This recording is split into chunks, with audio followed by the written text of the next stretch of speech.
క్రీస్తునందు ప్రియ సంగమా ప్రభువైన యేసు నామమున మీ అందరికీ శుభములు. దేవుడు మనల్ని ఈ యొక్క జూన్ మాసము మరి 3వ ఆదివారం దినం సజీవులకులో లెక్కించి ఆయన పరిశుద్ధ ఆలయంలో ఆయన స్వాస్థ్యంతో కూడి ఆరాధించడానికి దేవుడు మనందరికి ఇచ్చిన మంచి సమయాన్ని బట్టి ఆ దేవునికి రక్షకుడు ప్రభువైన యేసు నామమున మరి కృతజ్ఞతలు చెల్లిస్తున్నాను. మరి ఈరోజు దేవుని యొక్క వాక్యములోకి మనం వెళ్ళటానికి ముందు ఒకసారి మరి నేను ఒక ఇంటిలోకి వెళ్ళిన తర్వాత ఆ ఇంటి వాళ్ళు ఇంటి బయట మరి కాంపౌండ్ వాళ్ళకి లేకపోతే గేట్కి ఒక ఇంటి ఆ యొక్క నివాసాన్ని పెట్టి ఏమంటారంటే కృపా నిలయం అని పెట్టారు. కృపా నిలయం అని పెట్టినప్పుడు నేను ఆ ఇంట్లోకి వెళ్ళిన తర్వాత వాళ్ళని అడిగాను, ఈ పేరు కృపా నిలయం పెట్టారు కదా మీ ఇంటికి, మరి ఏంటి దాని సంగతి, ఎందుకు పెట్టారంటే ఎందుకు పెట్టామేంటి, మా నాయనమ్మ కృపమ్మ ఆమె పేరు మీద కృపా నిలయం పెట్టాను. సింపుల్గా చెప్తాను. ఆమె పోయిన తర్వాత గేట్ బయటే పెట్టాము. అప్పుడు ఆ పేరు కూడా బయటే ఉంది, అటే పోయింది. ఉన్నప్పుడు మా ప్రాణాలు తీసేది, పోయింది అని చెప్పాను.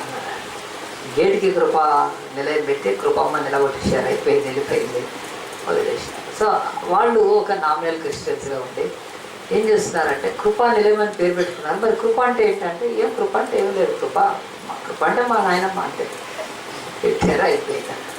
ఎందుకు చెప్తున్నారంటే క్రైస్తవులు చాలామంది కృప అనే మాట బాగా వాడతారు, కృప మీద పాటలు పాడతారు, కృప మీద ఎన్నో మరి గొప్ప గొప్ప మరి సంగతులు జరుగుతాయని వింటారు, నమ్ముతారు. కానీ కృప గురించి పూర్తి అవగాహన ఉండకపోవచ్చు. ఇది చాలా విచారకరం. సో ఇటు క్రైస్తవులు వదిలిపెట్టి అన్యుల వైపు వెళ్తే ఒకసారి ఒక స్త్రీ కొద్దిగా మాట్లాడతారు. ప్రతిదానికి ఏముందంటే సాయి కృప అంటుంది. సాయి కృప అంటే సాయి మా చర్చిలో ఉంటాడు కదా అనుకున్నాను నేను. అయితే ఆమె సాయి కృప అంటుంది. ఉన్న తర్వాత కొద్దిసేపు అయినాక ఆమె అడిగాను, అమ్మ సాయి కృప అంటే సాయి కృప అంటే సాయి కృప అంతే అంటుంది. అంతే సాయి కృప, ఏం జరిగినా కానీ సాయి కృప కనుక అంటే వాళ్ళు ఆ మాట ఉపయోగిస్తున్నారు. కానీ ఆ కృప కానీ ఆ వ్యక్తి పేరు ఏంటి అంటే అర్థం తెలియదు, అంతే సాయి కృప ఉంటారు. సో ఇలాంటి భయంకరమైన ఈ లోకంలో ఈ కృప అనే మాట ఎంత నిర్వ్యక్తంగా మారిపోయిందో అది క్రైస్తవ బిడ్డల జీవితాలు ఉండకూడదని దేవుని యొక్క వాక్యంలో మనం ఈరోజు ఈ కృప అనేది నిజంగా ఎట్లా ఉంది, కృప అంటే ఏమిటి, ఈ మాటలు మనము నేర్చుకోవాలని దేవుని యొక్క ఆశ కనుక కృప అనే మాట ఎంత తరచుగా క్రైస్తవుల బ్రతుకుల్లో ఒక మరి విడదీయని అనుబంధం ఆ కృప అనే పదంతో ఉంది కనుక మరి దేవుని యొక్క వాక్యంలో చూస్తే అసలు ఈ కృప ఎవరిచ్చారు, ఎట్లా వచ్చింది. యోహాను సువార్త 1వ అధ్యాయంలో బైబిల్ చెప్తుంది, ఆది యందు వాక్యం ఉండెను, వాక్యము దేవుడై ఉండెను, వాక్యము దేవుని యొద్ద ఉండెను. అది చక్కగా రాస్తూ యోహాను అనే అపోస్తలుడు యేసు ప్రభు ఒడిలో లేకపోతే ఆయన ఎదలో నుంచి బయలుపడ్డాడు ఒక మంచి శిష్యుడు యోహాను సువార్త రాస్తూ 1వ అధ్యాయంలో ఇలాగని అంటాడు, ఏమనంటే దేవుడు వాక్కుగా ఉన్నాడు, ఆ వాక్కు మరి దేవుని యొద్ద ఉన్నాడు, వాక్కు వెలుగై ఉన్నాడు, ఆ వెలుగు ఈ చీకట్లో ప్రకాశిస్తూ మరి ఆ యొక్క చీకట్లో ఉన్న వారిని మరి పిలుస్తూ ఉండి నడిపిస్తున్నప్పుడు చీకటి వాళ్ళని ద్వేషిస్తుందని, ఆ వెలుగు ఈ పుస్తకం రాస్తున్న నేను కాదని, ఆయన చాలా సంగతులు రాసి ఆయన కుమారుని విశ్వాసం ఇచ్చిన వాళ్ళు దేవుని పిల్లలు అవుతారని చెప్పి ఆ వాక్యమనే ఆయన 14వ వచనం వచ్చే వరకు ఆ వాక్యము శరీరధారి అయి కృపా సత్య సంపూర్ణుడుగా మన మధ్య నివసించాను అని అంటే బైబిల్ చెప్తుంది పరలోకములో కృప ఉంది అనే కంటే ఉన్నాడు. ఆ కృప అనే ఉన్నవాడి పేరు ఏంటి మనకు తెలియదు, కానీ ఆయనను వాక్కు అంటున్నారు పరలోకంలో. కృప అయిన వాడు ఫస్ట్ వాక్కుగా ఉన్నాడు, ఆ వాక్కు భూమి మీదకి వచ్చాడు, మారి ఏమైపోయాడంటే బయలు కృపా సత్య సంపూర్ణుడుగా మన మధ్య నివసించాడు. అంటే కృప అంటే ఎవరంటే జీససే, యేసే కృప అయి ఉన్నాడు కనుక అలాగనే బైబిల్ చెప్తుంది. ఎక్కడో పొలంలో ఉండే గోధుమలు లేకుంటే ఆ యొక్క గోధుమ మొలకల నుంచి వచ్చిన గోధుమలు, అవి గోధుమలు తర్వాత మరబట్టి అది పిండి అయ్యి అది కాల్చబడి దానికి నూనె పెట్టబడి అది రొట్టె ఉన్నప్పుడు రొట్టె నువ్వు చూస్తున్నావు, కానీ రొట్టెలో గోధుమల్ని చూడలేవు నువ్వు. గోధుమ ఎప్పుడో గోధుమలు అంటే వీట్ అనేది ఆ యొక్క మన ధాన్యం అనేది గోధుమలతో రొట్టె చేస్తారు. నువ్వు రొట్టె తింటున్నప్పుడు నీకేం గోధుమలు ఏం కనపడట్లేదు, కానీ అది గోధుమల నుంచి వచ్చింది. దేవుడు చెప్తున్నాడు భూమి మీద కృప అంటున్నారు కదా, ఈ కృప ఎక్కడి నుంచి వచ్చింది, లేకపోతే కృప ఎవరు అంటే జీససే కృప. ఆ జీసస్ ఎక్కడుండేవాడు, యేసు పరలోకంలో ఉండేవాడు. ఎక్కడుండేవాడు, వాక్కుగా ఉన్నాడు, తండ్రిలో ఉన్నాడు. ఆ వాక్కు శరీరధారి అయి శరీరాన్ని సంతరించుకొని గోధుమలు అది ఒక ఆకారాన్ని ఎలాగున మార్చుకొని రొట్టె అవుతుందో అలాగున యేసు ఆత్మ అయిన దేవుడు, వాక్ అయిన దేవుడు ఆయన మారి మరియ గర్భంలో నుంచి ఆయన మనిషి పుట్టాడంతే. కానీ ఆయనే కృప అని చెప్పి అంటాడు. ఈయన కృపా సత్య సంపూర్ణుడుగా, అంటే సంపూర్ణ కృప ఆయననే, సంపూర్ణ సత్యం కూడా యేసుక్రీస్తే అని చెప్పి చివరికి మనం ఇంకా కన్ఫ్యూజ్ కాకుండా 16వ వచనం వచ్చే వరకు ఆయన పరిపూర్ణతలో నుండి మనందరము కృప వెంబడి కృపను పొందితిమి. కృప పొందుకోవడమే కాదు, కృప వెంబడి కృపను పొందుకుంటూనే ఉండాలంట. ఇదేంటి, ఒకసారి కృప పొందుకున్నాక మళ్ళీ కృప పొందడము, కృప వెంబడి కృప అంటే బైబిల్ చెప్తుంది. కృప వెంబడి కృప అంటే కృప అనేది ఒక విస్తారమైన దేవుడి యొక్క అనుగ్రహము. అది ప్రారంభించి అక్కడ ఉండదు, అది పొందుతూ పోవాలి అని. అంటే మనకు సాల్వేషన్కి గ్రేసు, రక్షణ కొరకు ఒక కృపను వాడితే దేవుడు ఆ తర్వాత నీ యొక్క విడుదల కొరకు ఆ కృపను వాడడు, నీ స్వస్థత కొరకు వాడడు, నీకు వరాన్ని ఇవ్వటానికి వాడడు, నిన్ను పరిపూర్ణ చేయటానికి కాదు. కృప వెంబడి కృప నిన్ను పరిపూర్ణగా చేయటానికి. మనందరం దేవుని బిడ్డలుగా రక్షణకు మాత్రం సంబంధించిన కృప మాత్రం పొందుకొని ఉంటాం. అందు గురించే ఎదుగుదల ఉండదు. ఇక తర్వాత కృప వెంబడి కృప పొందాలి. ఏ కృప మనకంటే, అయ్యా యేసయ్యా నన్ను రక్షించు నాయనా, నేను పాపిని, నేను దొంగని, దుర్మార్గు, నా బతికే ఏడ్చి ఏదో పశ్చాత్తాపడ్డప్పుడు దేవుడు రక్షణ ఇచ్చేసాడు. అది కృప ద్వారానే కలిగింది. కానీ అక్కడ ఉండటం దేవుడి చిత్తం కాదు, కృప వెంబడి ఇంకొక కృపను పొందాలి. కనుక ఇలాగున బైబిల్ చెప్తూ మనం కన్ఫ్యూజ్ కాకుండా యోహాను సువార్త 1వ అధ్యాయం ఇంకా కిందికి వస్తే కృప 17వ వచనంలో ధర్మశాస్త్రము మోషే ద్వారా అనుగ్రహింపబడేను అని చెప్తున్నాడు. అంటే ఈ లా మన చేతిలోనే బైబిలే కానీ ధర్మశాస్త్రమే కానీ మనము అంటున్నాడు. ఎవరి ద్వారా? మోషే ద్వారా అనుగ్రహింపబడను, కలిగేను కాదు. మోషే ఒక కొరియర్, చెప్పాలంటే ఒక పోస్ట్ మ్యాన్ లాగా, లేకపోతే ఒక అందించేవాళ్ళలాగా దేవుడి చేతిలో నుంచి ధర్మశాస్త్రం తీసుకొని మరి ఆనాడు యూదులకు అనుగ్రహించి అందు గురించే రాశాడు. మోషే గొప్పవాడు. కానీ రెండవది కృపయు సత్యమును యేసుక్రీస్తు ద్వారా కలిగేను అని బైబిల్ చెప్తుంది. కృపా సత్యములు, grace and truth by Jesus Christ and himself. Jesus himself is grace and truth. ఏసే కృప అన్నాడు, ఏసే సత్యమై ఉన్నాడు, అంతే. ఆయన ద్వారా కలిగింది అని భూమికి చెప్తూ, మరి అంతకుముందు కృప లేదా? ఉంది, భూమి మీద కృప లేక కాదు. బైబిల్లో గ్రేస్ అనే మాట 170 టైమ్స్ ఉందండి. కృప అనే మాట 170 సార్లు లెక్క పెడితే, సీరియల్గా బైబిల్ మొదటి ఆదికాండం నుంచి లెక్క పెడితే కూర్చొని పెన్ తీసుకొని 170 సార్లు కృప అనే మాట ఉంటే, ఈ కృప అనే మాట ఎంత విడ్డూరంగా వచ్చేసిందంటే కొత్త నిబంధన వచ్చే వరకు 156 సార్లు పౌలే రాశాడు కృప అని. 156 టైమ్స్ పౌలు న్యూ టెస్టిమెంట్లో ఆయన వాడిన ఆ యొక్క కృపలో 110 టైమ్స్ ఆయన కృపను వక్కాణించి పెట్టినప్పుడు, దాన్ని వర్ణించడానికి పెట్టినప్పుడు ఆయన ఏ పదంలోంచి తీసుకొని దాన్ని ఎక్కువ ఇచ్చేసిందంటే, ఈ కృప అనే ఆ యొక్క దానికి మూల పదము గ్రీకులో క్యారిస్ అనే మాటలోంచి వచ్చింది. క్యారిస్ అంటారు, CHARIS. క్యారిస్ అంటే కరిష్మా. కరిష్మా అంటే కరిష్మా కపూర్ కాదు దయచేసి. ఎందుకనంటే చాలా మంది కరిష్మా అంటే చాలా కరిష్మాలు అవుతూ ఉంటాయి లోకంలో కదా. కనుక అట్లా అని ఎవరో ఒక కరిష్మా అనే ఒక వ్యక్తి కాదు. కరిష్మా అనేది అది పేరు ఎవరైనా పెట్టుకున్నా కానీ, కరిష్మా అంటేనే ఈ లోకంలో మనిషికి తను అంచనాలకు, ఊహకు, తన జ్ఞానానికి అందకుండా ఏదో జరుగుతుంటేనే దాన్నే కరిష్మా అన్నారు. అరే ఏదో కరిష్మా ఉంది అతనిలో కదా, అతను మనుషుల్ని చేస్తాడు. సో ఈ భూమిది కరిష్మా అనేది కరిస్ అనే మాట గ్రీకులోంచి వచ్చింది. అనంటే నీ ఊహకు, నీ జ్ఞానానికి, నీ ఆలోచనకు, నీ చదువుకు, దేనికి అందదు ఇది. కనుక దాన్ని ఏమన్నారంటే కరిష్మా అని. ఎవరైనా మనుషుల్లో ఉంటే కూడా అది గుర్తుపడుతున్నారు. అరే కరిష్మా, కరిష్మా కడిదే, క్యా కరిష్మా కడిదే అంటే ఏదో అద్భుతం చేశాడు మనోడు మొత్తం. అట్లా ఆ క్యారిస్ అనే మాట గ్రీక్లోంచి వచ్చింది. ఎందుకు ఈ మాట చెప్తున్నా అంటే 156 టైమ్స్లో 110 టైమ్స్ ఆయన ఈ గ్రీకు పదంలోని ఏదో నేను ఊహించింది, నేను ధర్మశాస్త్రం నేర్చుకున్నాను, గమలేరు పాదాల దగ్గర నాకు ఎన్నో సంగతులు తెలుసు, కానీ వీటిలో ఏట్లోంచి కూడా నాకు ఆయన కృప, బట్ అదే కృప కనుక అని చెప్పి ఆయన చెప్తున్నప్పుడు మీరు ఆలోచించండి. పాత నిబంధనలో ఈ 156 టైమ్స్ తీసేస్తే ఎన్ని మిగిలినాయండి? 14, అంతే కదా. 170లో 156 తీసేస్తే ఎంత? 14 సార్లే పాత నిబంధనలో కృపా ప్రస్తావించి 156 సార్లు పరిశుద్ధ గ్రంథము కొత్త నిబంధనలో కృప గురించి మాట్లాడుతుందంటే బైబిల్ చెప్పగా చెప్తుంది. కృప అనేది పాత నిబంధనలో పాపం వాళ్ళకి తెలియదు ఎక్కువగా. ఎందుకంటే యేసు ప్రత్యక్షం కాలేదప్పుడు. యేసు ఎప్పుడు ఈ భూమి మీద ప్రత్యక్షమయ్యాడో కృప అంతముగా కనిపిస్తుంది. దేవుడి యొక్క కృప ఆవరించి కమ్ముకొని మానవులకు చెప్పినప్పుడు చివరికి మనకు ఈ యుగము పేరే ఒకవేళ మనం కృపాయుగము అన్నారు. సరే, హైందవులకు కదా కృతయుగము, ద్వాపర యుగము, త్రేతాయుగము, కలియుగము అని అంటారు. వాళ్ళు 4 యుగాలుగా పెడతారు. సో మనము ఆ యుగాలను నమ్మట్లేదు, ఏం పెట్టట్లేదు. బైబిల్లో కూడా అలాంటి యుగాల డివిజన్ ఏదైనా చేసినా అది కొంచెము అది సిద్ధాంతం కూడా వదిలేసేయండి. బైబిల్ చెప్తుంది ఇప్పుడు మనం ఏ యుగంలో ఉన్నాము అంటే కృపాయుగంలో ఉన్నాము అంటున్నారు కదా. కృపాయుగము కలియుగంలో ఉన్నాము రా నాయన, అన్నీ కల్తీ అయిపోయినాయి,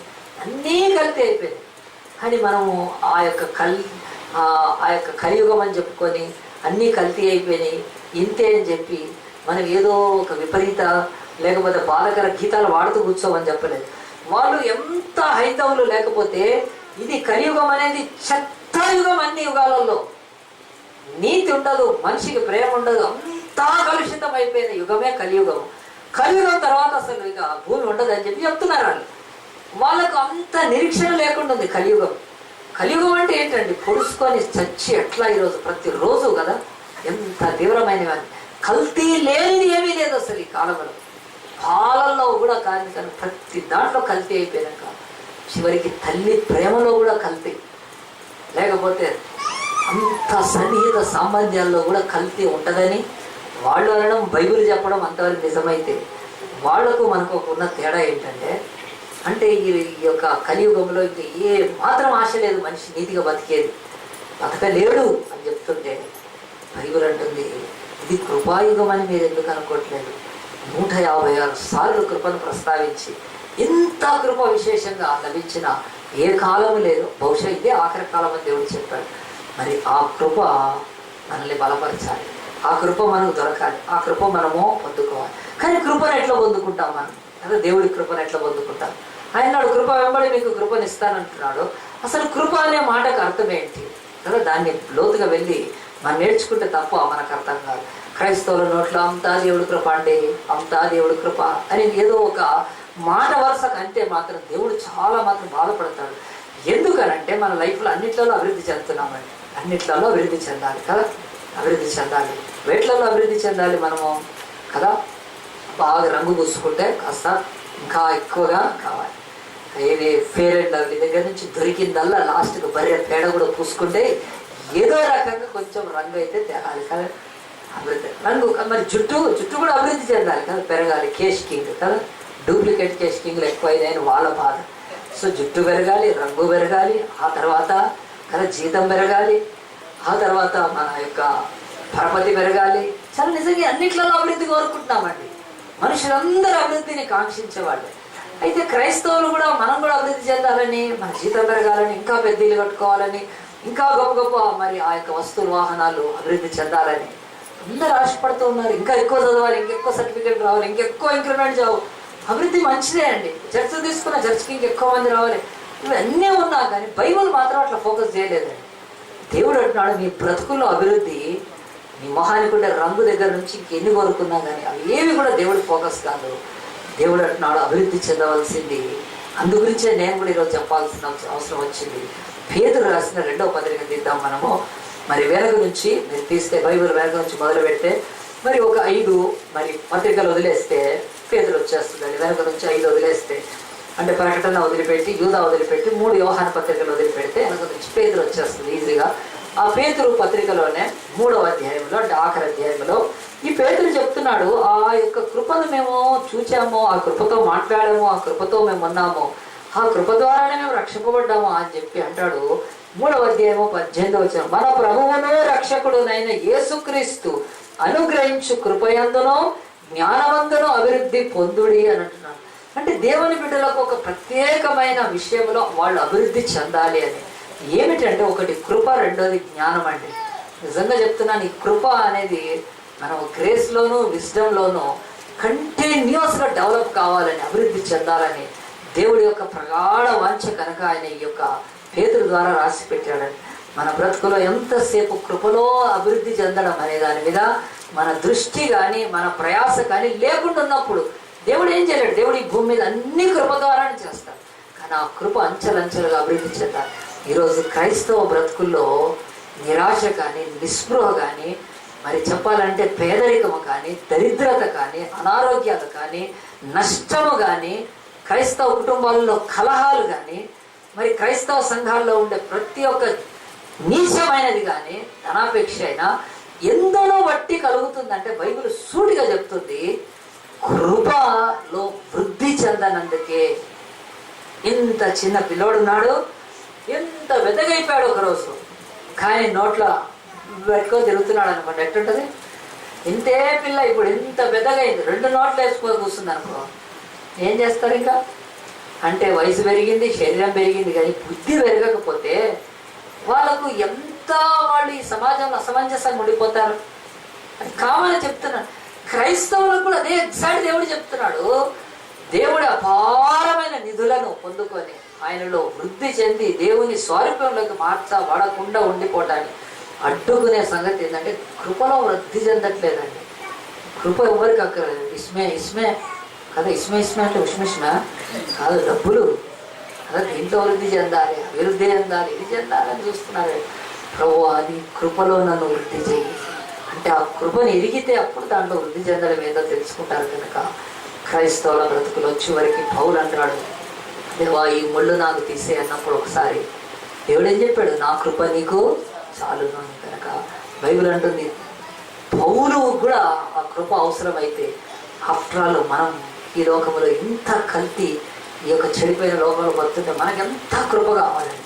కనుక కృపను పొందుకోవటాము. కృప అంటే ఏంటో, అసలు కృపకి ఏంటో మనం ఆస్కారం తీయాలంటే బైబిల్లో ఒక భాగం తీయాలంటే అది తీసి మనము కృపను గురించి నేర్చుకోవాలి. కనుక యోహాను సువార్త 4వ అధ్యాయం తీద్దాం. దయచేసి తీయండి. నేను 2 భాగాలు అయితే చెప్పలేని, సమయం సరిపోదు. ఈరోజు వేరే ఒక ప్రజెంటేషన్ కూడా ఉంది కనుక యోహాను సువార్త 4వ అధ్యాయం తీస్తే, యోహాను కంటే యేసు ఎక్కువ మంది శిష్యులు చేసుకొని, కొత్త నిబంధనలో 4వ పుస్తకం అండి, మత్తయి, మార్కు, లూకా, యోహాను అంతే. కొత్త నిబంధనలో 4th బుక్. యోహాను కంటే యేసు ఎక్కువ మంది శిష్యులుగా చేసుకుని వారి బాప్తిస్మం సంగతి పరిసయ్యులు వినరని ప్రభువుకు తెలిసినప్పుడు ఆయన యూదయ దేశం విడిచి గలిలయ దేశానికి వెళ్ళిపోయాడు. అయినను యేసే బాప్తిసం ఇస్తలేదు, కానీ ఆయన శిష్యులు బాప్తిసం కూడా ఇస్తూ ఉన్నారు అని చెప్తూ ఈ 4వ అధ్యాయంలో ఆయన సమరయ మార్గమున వెళ్ళవలసి వచ్చెను కనుక అని చెప్పి దేవుని వాక్యం తర్వాత అంటుంది, యాకోబు తన కుమారుడైన యోసేపుకి ఇచ్చిన భూమి దగ్గరనున్న సమరయలోని సుకారును ఒక ఊరికి వచ్చెను. అక్కడ యాకోబు బావి ఉండను కనుక యేసు ప్రయాణం వల్ల అలసి ఉన్న రీతినే ఆ బావి యొద్ద కూర్చుండెను. అప్పటికి ఇంచుమించు 12 గంటలాయెను. యేసు ప్రభు 12 మంది శిష్యులు ఒకడైన యోహాను తన జీవితంలో జరిగిన ఒక ఘట్టాన్ని యేసు ఆరోహణం అయిపోయినాక ఈ యొక్క సువార్తను రాసినప్పుడు బైబిల్ చెప్తుంది, వాళ్ళు విడమర్చి పరిశుద్ధాత్మ ద్వారా ఒక సత్యాన్ని కృప విషయంలో ఇక్కడ రాసి పెట్టాడు దేవుడు. యేసు ప్రభు ఆయన భూమి మీద శరీరధారిగా ఉన్నప్పుడు ఆయన యూదయ, సమరయ, గలిలయ ప్రాంతాలంతా తిరిగాడు. ఆయన తిరుగుతూ కాలినడకన రాజ్య సువార్తను ప్రకటిస్తూ, మారు మనసు పొందండి, దేవుని రాజ్యం సమీపించిందని హెచ్చరిస్తూ, ఆయన రోగులను స్వస్థపరుస్తూ, వ్యాధులను నయం చేస్తూ, దయ్యాలను వెళ్ళగొడుతూ, సూచక్రియలు అద్భుతాలు చేస్తూ శిష్యులను తీసుకొని ఆయన ఆ ప్రాంతాలంతా తిరుగుతూ ఉన్నాడు. చక్కగా 3.5 సంవత్సరాల పరిచర్యలో ఎక్కువ ఆయన మరి కాలినడకని ఈ ప్రాంతాలన్నీ తిరిగి సేవ చేస్తున్నప్పుడు ఆయన బాప్తిసం ఇస్తున్నాడని మరి పరిశీలన తెలిసి ఆయన అటాక్ చేయాలనుకున్న ప్లేస్ అక్కడి నుంచి మెల్లగా నిష్క్రమించి వెళ్ళిపోయాడండి. ఆయన వెళ్ళిపోయి ఆయన గలిలయలోకి వెళ్ళిన తర్వాత అక్కడి నుంచి సమరయకు వెళ్ళాలి అంటే గలిలయకి వెళ్ళడానికి సమరయ గుండా వెళ్ళాల్సి వచ్చింది. మరి యేసు సమరయ గుండా వెళ్ళవలసి వచ్చిందని ఈ బైబిల్ ఇవన్నీ ఎందుకు రాస్తున్నారండి? బైబిల్లో ఇక్కడ ఒక సత్యాన్ని చెప్తుంది. ఏమిటి అనంటే, ఏ యూదులైనా సరే, యూదులు ఒక 3 ప్రాంతాలు, ఒకటి పైన ప్రాంతం, ఒకటి మధ్యలో ప్రాంతం, ఒకటి కింద ప్రాంతం. పైన ప్రాంతాన్ని గలిలయ అంటారు, వాళ్ళ భూభాగాన్ని భౌగోళికంగా చెప్తున్నారు. పైన భాగాన్ని గలిలయ అంటారు, మధ్యలో భాగాన్ని సమరయ అంటారు, కింద భాగాన్ని యూదా అంటారు. సో ఈ గలిలయ వాళ్ళు ఇక్కడికి రావాలంటే ఎట్లా వస్తారు? ఇప్పుడు హైదరాబాద్ వాళ్ళు ఎవరైనా మహబూబ్నగర్ పోవాలంటే హైదరాబాద్ నుంచే పోవాలి కదా, చాలా సింపుల్. మనం ఒక దగ్గర నుంచి ఇంకో దగ్గరికి వెళ్ళాలంటే దారి అదే ఉంటుంది, ఇంకా వేరేది ఏముంటుంది, ఆకాశం నుంచి అయితే పోలేము.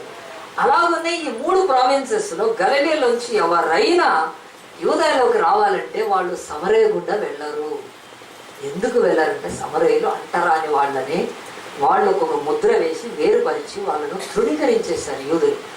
ఆ సమరయలో ఉండేవాళ్ళు కూడా యూదులే, కానీ ఆ యూదుల్ని ఎందుకు తిరస్కరించారంటే వాళ్ళు మిశ్రిత జనం అయిపోయారని. ఆ సమరయ్యులు వాళ్ళ స్త్రీలలో ఎక్కువ మంది సిరియా వాళ్ళని పెళ్లి చేసుకున్నారు, అన్యులను పెళ్లి చేసుకున్నారు. చేసుకొని వాళ్ళ సంస్కృతి, వాళ్ళ భాష, వాళ్ళ యొక్క అలవాట్లు వచ్చేసినాక ఏమైపోయిందంటే నిజమైన యూదులు, ఆర్థడాక్స్ అంటే నిష్ఠ కలిగిన యూదులు వాళ్ళని చీత్కరించి మీరు అన్యులను పెళ్లి చేసుకోవడం అసమంజసం అది, కనుక మీరు యూదులు కాదు పొండి అని చెప్పి వాళ్ళని తిరస్కరించి అంటరానాలుగా పెట్టి వాళ్ళ ప్రాంతాన్ని సమరయ ప్రాంతం అనేసారండి. ఇది నేను చెప్తుంది ఏదో కొత్త భయంకరమైన నేను చెప్పట్లేదు, చాలా సింపుల్. ఈ రోజు వరకు కూడా అనేక మన భారతదేశంలో ప్రపంచంలో అనేది అంటరాని తనం భూమి మీద ఉందండి, భయంకరంగా. ఒక అగ్ర కులస్తులు వాళ్ళు ఎప్పుడైనా వెళ్ళాలనుకుంటే వాళ్ళు నిమ్న జాతి, ముఖ్యంగా షెడ్యూల్ కులాలు ఉండేవాళ్ళు వాళ్ళ వీధుల్లోంచి వెళ్ళరు అసలు, వాళ్ళు వేరే వైపు నుంచి వెళ్తారు వాళ్ళు. ఎందుకనంటే అదంతా తక్కువ కులస్తులు ఉండేవాళ్ళు, అంటరాని వాళ్ళు ఉండేవాళ్ళు అని చెప్పి వాళ్ళ వీధుల్లో కూడా వెళ్ళరండి. ఇక రెండవది, ఎవరైనా ఈ అంటరాని వాళ్ళు, తక్కువ కులస్తులు పాపము వాళ్ళు కూడా ఎప్పుడైనా వెళ్ళాలంటే వాళ్ళు అగ్రకులస్తుల యొక్క వీధుల్లోంచి వెళ్తే పట్టుకొని తంతారు, వాళ్ళని ఓడ గుండె గీస్తారు, కఠినమైన శిక్షలు వేస్తారు. భారతదేశంలో ఎక్కువగా ఉంది అంటరానితనం, ప్రపంచంలో కూడా కొన్ని చోట్ల ఉంది. ఈ నీచమైనది ప్రపంచంలో మానవ జాతిని పట్టి పెడుస్తున్న ఒక పెద్ద జాడ్యం. ఎయిడ్స్ కంటే భయంకరమైనది అంటరానితనం. ఇది యేసు ప్రభు కాలంలో కూడా ఉన్నది. యేసు ప్రభు ఏం చేయాలి? శిష్యులతో అందరు బయలుదేరి వాళ్ళు గలిలయకు వెళ్ళటానికి బయలుదేరినప్పుడు సమరయ గుండా వెళ్ళినప్పుడు వాళ్ళు ఆ ప్రదేశంలోకి వెళ్ళినప్పుడు యేసయ్య ఏంటి దీంట్లోంచి వెళ్తావు నువ్వు, మనం వెళ్ళకూడదు, మనం ఏం చేయాలి, మనము చుట్టూ అట్లా అని యోర్దాన్ నది పక్కన నుంచి, మీరు మ్యాప్ చూసుకోవచ్చు, యోర్దాన్ పక్కన నుంచి అట్లా తిరిగి వాళ్ళు బైపాస్లో వెళ్ళాలి అన్నప్పుడు యేసు ప్రభు ఆయన నిర్దిష్టంగా చెప్పేశాడు, నేను ఖచ్చితంగా దీని గుండానే వెళ్తాను. అంటరాని తనం అనేది లోకంలో ఏదీ లేదు, దాన్ని అంటరాని తనము కులము గోడల్ని కూల్చడానికి నేను వచ్చాను. మీరు నాతో రావాలనుకుంటే రండి, లేదంటే నాకు శిష్యులు కాదని చెప్పేసి యేసు ప్రభు ఖరాఖండిగా ఆయన కుల గోడల్ని, అడ్డు గోడల్ని కూల్చడానికి వచ్చిన దేవుడని తన శిష్యులకు బోధించి, తాను బోధించింది తను పాటించి చూపించడానికి సమరయలో ఊరి గుండా వెళ్ళాడండి యేసు ప్రభు. ఆలోచించండి, ఈరోజు ఎందుకు ఈ మాటలు చెప్తున్నానంటే యేసుకు ఏ తారతమ్యం లేదు, ఎక్కువ కులస్తుడు తక్కువ కులస్తుడు. ఈ కులాలు మనుషులు విభజించుకొని స్వార్థంతో వాళ్ళు ఇతరులను మీద ఏలికలుగా ఉండటానికి, పాలించడానికి, వాళ్ళను దోచుకోవడానికి ఈ కుల వ్యవస్థ ఒకటి భూమి మీద సాతాను కలగజేసింది. సో దీనికి మనము బలి కావద్దు, బలి అయినా దానికి మాత్రం మనం లొంగకూడదు. బైబిల్ చెప్తుంది ఈ యొక్క కుల వ్యవస్థ విషయంలో వచ్చినప్పుడు యేసు కంటే మాదిరి లేదు. యేసు చక్కగా సమరయలో ఊరిలోకి వెళ్ళాడు. వెళ్ళి ఏం చేస్తున్నాడంటే తన శిష్యులు వస్తారా రారా, వస్తేనే శిష్యులు, రాకపోతే కాదని చెప్పి యేసు ప్రభు ఏదైతే బోధించాడో దాన్ని పాటిస్తూ సమరయలో ఊరిలోకి వచ్చేసాడు, సమరయల ప్రాంతానికి వచ్చేసాడు. వచ్చినప్పుడు ఆయన సుఖారని ఒక ఊరి దగ్గరికి వచ్చాడండి. వచ్చినప్పుడు బైబిల్ చెప్తుంది, యోహాను భక్తుడు రాశాడు, మిట్ట మధ్యాహ్నం 12 గంటలు అవుతుంది. యేసు అలసిపోయినాడు, నడిచి శిష్యులకు ఆకలేస్తుంది. శిష్యులు ఏం చేయాలి, పోయి ప్రభువా మేము వెళ్ళి ఆహారము తీసుకోవాలి, ఆకలేస్తుంది కనుక. యేసు ప్రభు ఆ బావి దగ్గర కూర్చొని, ఆ బావి దగ్గర శిష్యులందరినీ కూర్చోబెట్టుకొని ఆయన ఒక దండం తీసి మంత్రదండం అబ్బరాగా దబరా దబరాగా అబ్బరా అని ఆయన అక్కడ ఏం రొట్టెలు సృష్టించలేదు. యేసు ప్రభు అన్నెసెసరీగా ఒక్క మిరకిల్ ఎప్పుడు చేయలేదు. శిష్యుల ఆకలి కొరకు, తన ఆకలి కొరకు అద్భుతం అవసరమే లేదు, అసలు చేయలేదు, ఒక్క మిరకిల్ చేయలేదు. యేసు ప్రభు అద్భుతం చేయకపోయినా పోయినా ఆయన మర్చిపోయాడేమని శిష్యులు అందించేసయ్యా, నువ్వు మొన్ననే రొట్టెలు పెట్టావు కదా, నా దగ్గర ఇంకొక పాత రొట్టె ఉంది, బయటికి తీస్తాను, ఈ రొట్టెని పెట్టి చెయ్యి, మంత్రం చేసిన తర్వాత మంచిగా రొట్టె తిందాము, అందరం రొట్టె, మేము 12 మంది 24 చేయి రొట్టెలు చాలు, ఎట్లా ముక్కలు మిగులుతాయి, సగం గంప నువ్వు తిను అని చెప్పి యేసు ప్రభువుని ఆయన ఏమి ఇబ్బంది పెట్టలేదు. ఆకలి వేస్తుంది, ఆకలి తెచ్చుకోవాలి, తర్వాత సేవ చేయాలి కనుక యేసు ప్రభు ఆయన అనుమతించాడు. వెళ్ళి మీరు ఊరిలోకి వెళ్ళి ఆహారం కొనుక్కోండి అన్నాడు. యేసు ప్రభు అయితే రాడు. మరి ఊరిలో వెళ్ళి కొనుక్కోవడానికి యేసు ప్రభు చెక్ రాసి ఇచ్చాడా, లేకపోతే క్రెడిట్ కార్డు ఇచ్చాడా పోయి కొనుక్కోమని? ఏమీ లేదండి. వాళ్ళలోనే ఒక ట్రెజరర్ ఉన్నాడు, కోశాధికారి, ఎవరైనా ఇస్కరియోతు, ఆయన దగ్గర డబ్బు సంచుంది, పో ఖర్చు పెట్టుకో, ఖర్చు పెట్టేది కొంత, రాసేది డబుల్ బిల్లు, అదే ప్రభుకి అలవాటే అది కనుక డబుల్ బిల్లు ఇస్తాడు తీసుకొచ్చి కదా. అంటే ఒక దోశ తిన్న 2 దోశల బిల్లు తెచ్చిస్తాడు. యేసు ప్రభు కూడా అంటున్నాడు, ఆయన ఆ దోశ నీతోటే వస్తుంది, నీ దోషం అధికమైపోద్ది, నువ్వు ఎన్ని తిన్న దోశలైనా అని ఇస్కరియోతు దాకా వదిలేసేవాడు. ఆయన డబ్బు గురించి అట్లా వాళ్ళు ఆహారానికి వెళ్ళిపోయినప్పుడు యేసు ఆ బావి దగ్గర కూర్చున్నాడు. బైబిల్ చెప్తుంది మనకు బహు స్పష్టంగా, ఈ రోజు నువ్వు వెళ్ళలేని మార్గం ఏదైనా ఉందా? ఎక్కడికైనా వెళ్ళటానికి, కొంతమంది దగ్గరికి వెళ్ళటానికి మనసు గిలగిల కొట్టుకుంటుంది. నేను వెళ్ళను వాళ్ళ దగ్గరికి అంటారు కదా, నేను మొహం చూపించాను వాళ్ళ దగ్గరికి, నేను రాను మో, నాకు ఇష్టం లేదు వాళ్ళు అంటే, పో అంటారు కదా, నేను రాను, నువ్వుగా బలవంతం పెట్టే కలుగుతున్నాను వాడు తిన్నాడు. ఎంతో మంది దగ్గరికి అండి, ఇది క్రైస్తవుల జీవితాల్లో ఉండడానికి లేదండి. ఏసన్నా నువ్వు ఎవరి దగ్గరికి వెళ్ళలేవు, నేను అదిగో అంత భయంకరమైన అంటరాని వాళ్ళ సమరయ్య దగ్గరికి వెళ్ళినప్పుడు నేను ఏం చేశానో తెలుసు, నేను మార్గమై ఉన్నాను నీకు అని చెప్పాడు. అంటే మనము వెళ్ళలేని ప్రజలంటే ఒకడు లేడు, గుర్తుపెట్టుకో. శత్రువుల దగ్గరికి వెళ్తాడు యేసుప్రభు, అంటరాని వాళ్ళ దగ్గరికి వెళ్తాడు. తనని కాళ్ళతో తన్ని ఈడ్చి పొడిచే వాళ్ళ దగ్గర కూడా యేసుప్రభు వెళ్ళగలుగుతున్నాడు. అంటే యేసుప్రభువులో ఎంత ఆ యొక్క మార్గము మనకు దేవుడు బయలుపరిచాడు. గుర్తుపెట్టుకు, ఈ వాక్యం చదివిన తర్వాత యేసు సమరయ్యకు వెళ్ళగలిగితే నువ్వు ఎందుకు సంశయిస్తున్నావు ఒక చోటికి వెళ్ళాలంటే? ఏం బాధపడదు, వాళ్ళు మనల్ని అన్నా బాధ పెట్టినా గౌరవం ఇవ్వకపోయినా మన పనేదో మనం వెళ్ళాలని, అంతే తప్ప ఎవరు కాదు. యేసుప్రభు వెళ్ళి అక్కడ చక్కగా బావి దగ్గర కూర్చున్నాడు. ఆయన కూర్చున్నప్పుడు 12 అయింది మిట్ట మధ్యాహ్నం. బైబిల్ చెప్తుంది 7వ వచనం, సమరయ స్త్రీ ఒకతే నీళ్లు చేదుకొనడానికి అక్కడికి రాగా యేసు నాకు దాహమున కిమ్మని ఆమెను అడిగాను. ఒక స్త్రీ వచ్చింది, ఒంటరిగా వచ్చింది, నీళ్ల గురించి వచ్చింది, అది బావి కనుక వచ్చింది. బావి దగ్గరికి ఆమె 12 గంటలకు వచ్చిందండి. అంటే ఈమె భవిష్యత్తున హాస్టల్లో ఉందా? నాకు డౌటే కదండి. హాస్టల్లో ఉన్న వాళ్ళంతా ఇదే టైం కదా, కనుక బహుశా 12 గంటలకు వచ్చింది. వచ్చిన తర్వాత యేసుప్రభు ఫస్ట్ ఏం అడుగుతున్నాడండి? ఆమెను అడిగాడు. ఏమని అడిగాడు? నాకు దాహం ఇమ్మని అడిగాను. ఆయన శిష్యులు అప్పటికి ఆహారం కొట్టడానికి ఊరిలోనికి వెళ్ళి ఉండేది. ఆ సమరయ స్త్రీ అంటుంది, యూదుడవైన నీవు సమరయ స్త్రీవైన నన్ను దాహమునకిమ్మని ఎలాగో అడుగుచున్నావని ఆయనతో చెప్పాను. ఎందుకనంటే బైబిల్ రాసింది, ఎలా అనగా యూదులు సమరయులతో సాంగత్యము చెయ్యరు. బైబిల్ చెప్తుంది. యేసుప్రభు వేసిన మొదటి ప్రశ్న ఏంటంటే, అమ్మా నాకు దాహం ఇమ్మని అడుగుతుంది. యేసుప్రభుకి ఆమె ఏం చేస్తుంటే, యేసు మనకు ఒక ప్రశ్న వేస్తున్నాడు. ఆయన ఒక దాహము, ఆయన మన జీవితాలలో దేవుడు ఎప్పుడు కూడా మన బేసిక్ నీడ్ గురించి మాట్లాడతాడు. నేను ఒక మనిషిని, నాకు దాహం వేస్తుంది, నేను ఇక్కడ కూర్చొని ఉన్నాను, నాకు నీళ్ళు ఇవ్వమా అని అడిగాడు. ఎంత సింపుల్గా దాహం ఇమ్మని అడుగుతున్నప్పుడు ఆమె ఏమంటుందంటే, నీవు యూదుడవు, మేము సమరయులము, నీకు ఎట్లా నీళ్ళు ఇస్తాం, నువ్వు సాంగత్యం చేయరు కదా. ఈ ఒక్క మాటతో గుర్తుపెట్టుకోండి, ఇక్కడ బైబిల్ ఎంత భయంకరం. దేవుడు ఎప్పుడు మనం ఏదడిగినా మనం ఏదో చెప్తున్నాం. ఖచ్చితంగా దేవుడు మన జీవితాలలో ఆయన కార్యం చేయడానికి ఆయన అడిగేది మన బేసిక్ నీడ్స్ ఏవైతే ఉన్నాయో, ప్రాథమిక అవసరతల విషయం ఆయన ఎత్తితే మనము కులాన్ని ఎత్తుతూ ఉన్నాము. ఈమె కులం ఎత్తుతుంది. యేసుప్రభువుకి నీళ్లు కావాలి, అది శరీరానికి. ఆమె సమాజం గురించి మాట్లాడుతుంది. నువ్వు చూస్తే ఎట్లా ఉన్నావు? యూదుడులాగా ఉన్నావు. నీ భాష, నీ యొక్క వస్త్రధారణ ఎట్లా ఉంది? నువ్వు యూదుడులాగా కనిపి, యూదుడు అయ్యుండి నువ్వు ఇది అడగటం సమంజసమేనా? నీళ్లు నువ్వు తప్పుగా మాట్లాడుతున్నావు.